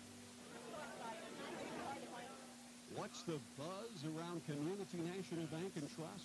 They're talking mobile banking, instant issue debit cards, rewards checking and credit cards, and let's not forget e-power checking, paying better than CD-like rates on a checking account, plus nationwide ATM fee refunds. Get in on the buzz. Community National Bank and Trust, member FDIC. Strong teams are something Watco Companies knows all about. And whether we're transloading steel in Houston, repairing rail cars in Pennsylvania, or hauling grain in Australia, Watco is still the same hometown transportation services provider that was started in Pittsburg, Kansas 35 years ago. The Watco team has close ties to our local communities and would like to wish all our area high school teams safe and successful seasons. Watco Companies, customer first, safety always. Now back to Dragon Football.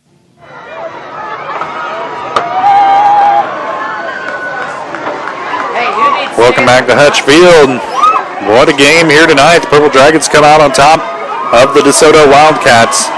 49-35. Dragons move to 7-1 on the season. DeSoto falls to 6-2.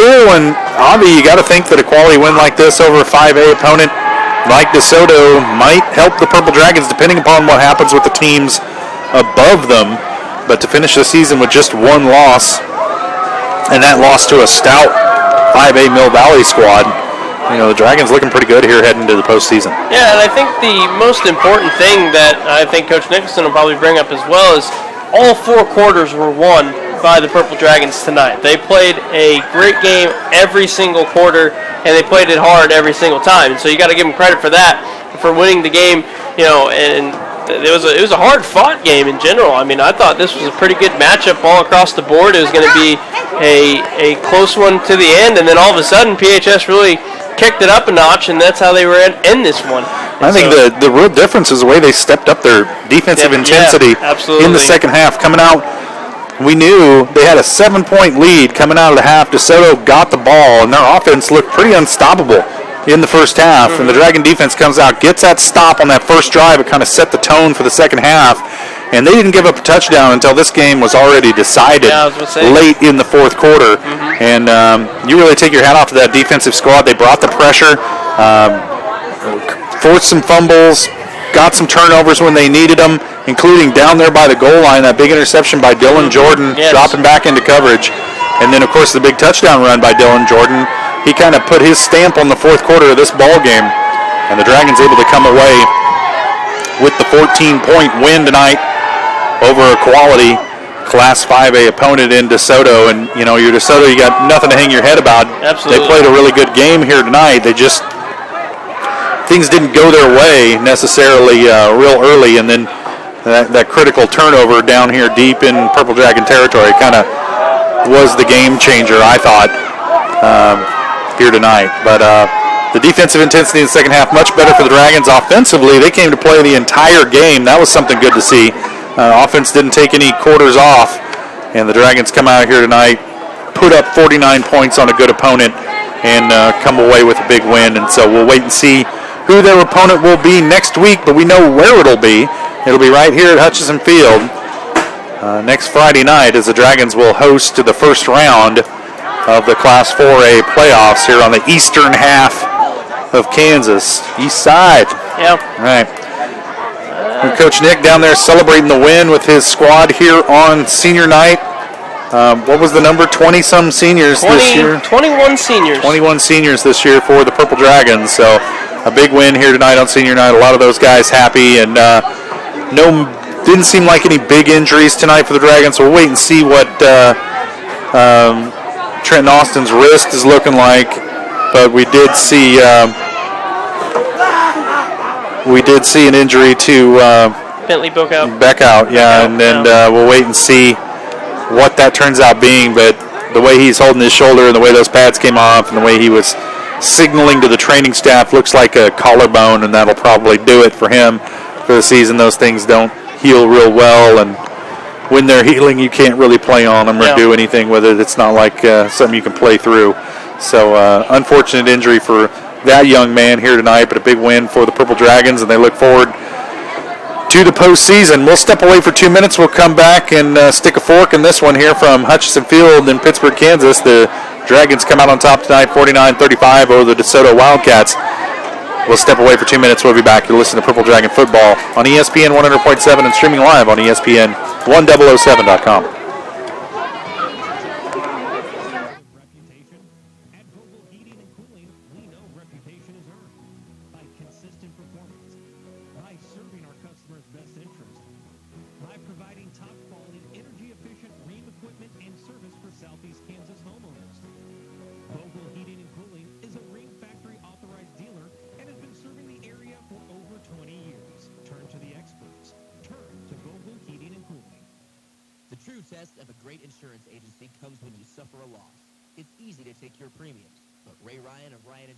Pittsburg knows that handling your claim is the most important service an insured needs. Claim is our chance to let the customer know that we'll be out there, not just that we sold them a policy, we'll also be there when a claim occurs to make sure it gets handled in an honest, respectable way. Ryan Insurance of Pittsburg, a trusted choice agency. Find them fast in names and numbers. Welcome to Orthopedic Specialists of the 4 states, on a mission to restore patients' quality of life. People feel like they're not in a doctor's office as much of it as a place of healing. And that's what we were really striving for. From medical treatments and physical therapy to non-surgical and minimally invasive procedures to the most challenging musculoskeletal surgeries, Ortho 4 States provides a compassionate, patient-focused approach to world-class orthopedic care. If you're in the mood for shopping, visit Pittsburgh's Meadowbrook Mall. Pittsburgh's original one-stop shopping center has a lot to offer. A great variety of clothing and shoes for the whole family, A large selection of gifts, sporting goods, events, and entertainment, plus terrific places to eat, and you can enjoy the newest movies in 8 theaters. Shop the comfortable and convenient atmosphere at Pittsburgh's Meadowbrook Mall. There's always something happening at Pittsburgh's Meadowbrook Mall. Now back to Dragon football.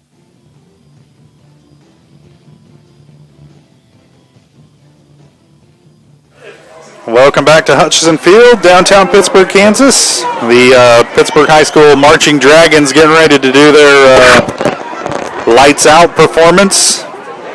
They played Thriller at halftime, very seasonally appropriate. Now getting ready for something spooky and spectacular.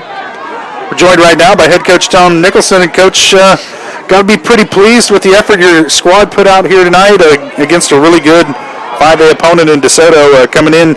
You talked about how physical they were going to be up front. How do you think your kids responded to that?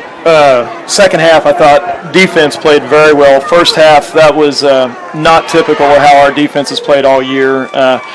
Gave up a lot of big plays, and we've been pretty sound on that side of the ball. Their offense, they run that triple option. We run a lot of the same. It's tough. Their quarterback's a fast kid. Their tailback's a fast kid, and they have an enormous offensive line. They run it very well. And, we just missed some assignments, and they popped some big ones. Second half, I thought our defense really played well, flew to the ball, made better tackles, was more assignment sound in the first. Offensively, I thought our O-line played their best game of the year, though. They are physical on defense, but I was really proud of our offensive line and our running backs, the way they played. I thought when we were on offense, we were definitely the more physical team. And your team won all 4 quarters. If you took them each individually, the offense showed up for every single quarter and really answered the bell here tonight. As coming in, might have expected to be kind of a grinded out, low scoring affair, but it turned into 2 heavyweights trading blows there in the first half, and your offense came to play tonight, and that was a good thing. Yeah, I wouldn't have thought the end of the game score would have been what it was at the end of the first quarter, let alone at halftime. And it just goes to show you prepare, and you think you have it all figured out, and 4 minutes into the game, there's 28 points scored, and you don't have a clue. But it's our offense played well. They really did. Dylan White broke it open for us. Ty was on the money all night. Ty had his best game of the year, I thought, decision-wise and running-wise. Just a great game. Had a couple of big drops, or I don't know what his stats are, but he would have had a lot more yards. I had him 10 of 15, and he had 4 touchdowns. So, I'm not real good at math, but that's pretty good. I'd take that line as a quarterback any night. And I was talking to Avi earlier. I thought the big possession was that first possession of the third quarter. You're clinging to that 7-point lead. Their offense comes out. They've been moving the ball very well first half, but your defense dug in and got 2 big stops to start that third quarter, and it really kind of set the tone of, no, this is our game, and we're going to take it from here. Gave us a little breathing room, and then, that offense isn't built to be down and score quickly. They have that capability with the athletes they have, but once we got up 3 scores, it allowed us to be, just made them a little bit more predictable in what they had to do. They couldn't pound it up the middle quite as much. We knew they had to get on the edge, either run or pass, and so it helped our defense out. But that was a huge start to the second half, getting that big stop and putting a long drive together, and then getting up by 3 scores. The whole mentality, the whole feel of the game changed at that point once we got up 3. And I thought Dylan Jordan really kind of put his stamp on the fourth quarter with that strip sack. He had a pick down here right in front of the end zone. Yeah. And then, of course, the 74-yard touchdown run to kind of put the final nail in the coffin, so to speak. But really a good athlete, and he's been there all year for you guys, but he really just kind of took over in that fourth quarter. He had a heck of a game, particularly second half. He had a good first half too, but some of the plays he made in that second half, there's not very many kids in the state of Kansas that can do that. That pick at the 3-yard line he's covering the fastest kid on their team. He gets behind him, he catches up, gets his head around at the last second, and one hand intercepts it at the 3. You got Sari's speed on the 70-yard run, the breakaway speed he has, the speed coming off the edge. They rolled away from him because nobody rolls to him, and to get there and have the presence of mind to tomahawk it out of the quarterback's hand. He had one heck of a game. He's a pretty special athlete. Well, you guys improved to 7-1 on the season. Now looking forward to the playoffs, and it's a pretty tough field on the east half of Kansas. So what do you expect here out of the first week of these playoffs? And we can know one thing, you're playing here. Yeah, we're at home, and right now that's all I know. I haven't seen or heard any other scores. Once we get back, we'll talk as a team.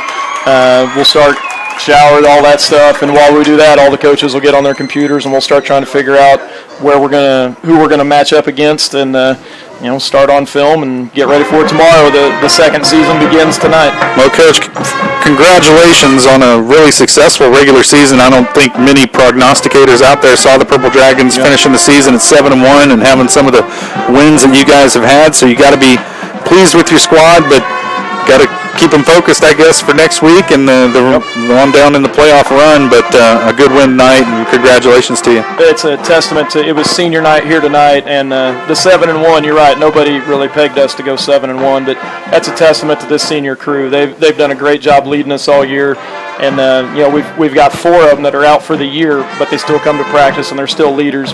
It's been a very special senior class. And they've done a great job leading us, and they're gonna leave their mark on Pittsburg high football. All right, Coach. Well, congratulations on the win tonight. Thank you very much. And we'll see you next week. Purple Dragons improved to 7-1. They win it tonight over DeSoto, 49-35. So the Dragons now worry about some playoff seeding next week as we get set for the Class 4A state tournament. As the Dragons finish the season at 7-1. They will host a playoff game next week. We know that much for sure. And the rest of the picture will become more clear as the week moves on. But Avi, what a season this year for the Purple Dragons. And Coach said it, we know it. Nobody would have thought they were going to go. You look at their schedule and you think, no way, they're going 7-1. But this team has really stepped up when they've had to, and they've won a lot of games where they didn't come out and maybe play their best game, but they still came out ahead. I think about that Fort Scott game. I think about the game last week at Olathe East. Some things went wrong, but nonetheless, they find a way to win the game coming down the stretch. And then, of course, the biggest win of the season, in my opinion, was that win over Blue Valley North. When they came in here with all the confidence in the world, and the Dragons took them on, the defending 6A state champs, able to come away with the win in that ball game. Probably the best football game, high school level, I've ever seen. I don't know, I got to go watch the tape of this Cassville-Lamar game we're talking about. But a successful season thus far for the Dragons. Going to keep it going next week, but I'll be in Louisville, Kentucky. That's how you got to say it, like you got marbles in your mouth. Well. And you and Shelby White will be right here at Hutch Field next Friday night for that game. So if you're in the area, come to the stadium and listen to it on the radio. Well, if you're not in the area, I'll be streaming it live from Louisville, Kentucky, and intently watching, see if the Dragons can pull out the win there in the first round of the playoffs so I can do this one more time, huh? All right, so we're going to call it for the night. Pittsburgh Dragons win it 49-35 over DeSoto. They move on to host the first round of the playoffs. For Avi Sharma, for Aaron Kapaska back in the studio, for my lovely wife Jenny, freezing her butt off out there on the camera, I'm Josh Lettner saying good night, and thanks for joining us. You've been watching Pittsburgh High School Football on ESPN 100.7 and streaming live on ESPN1007.com.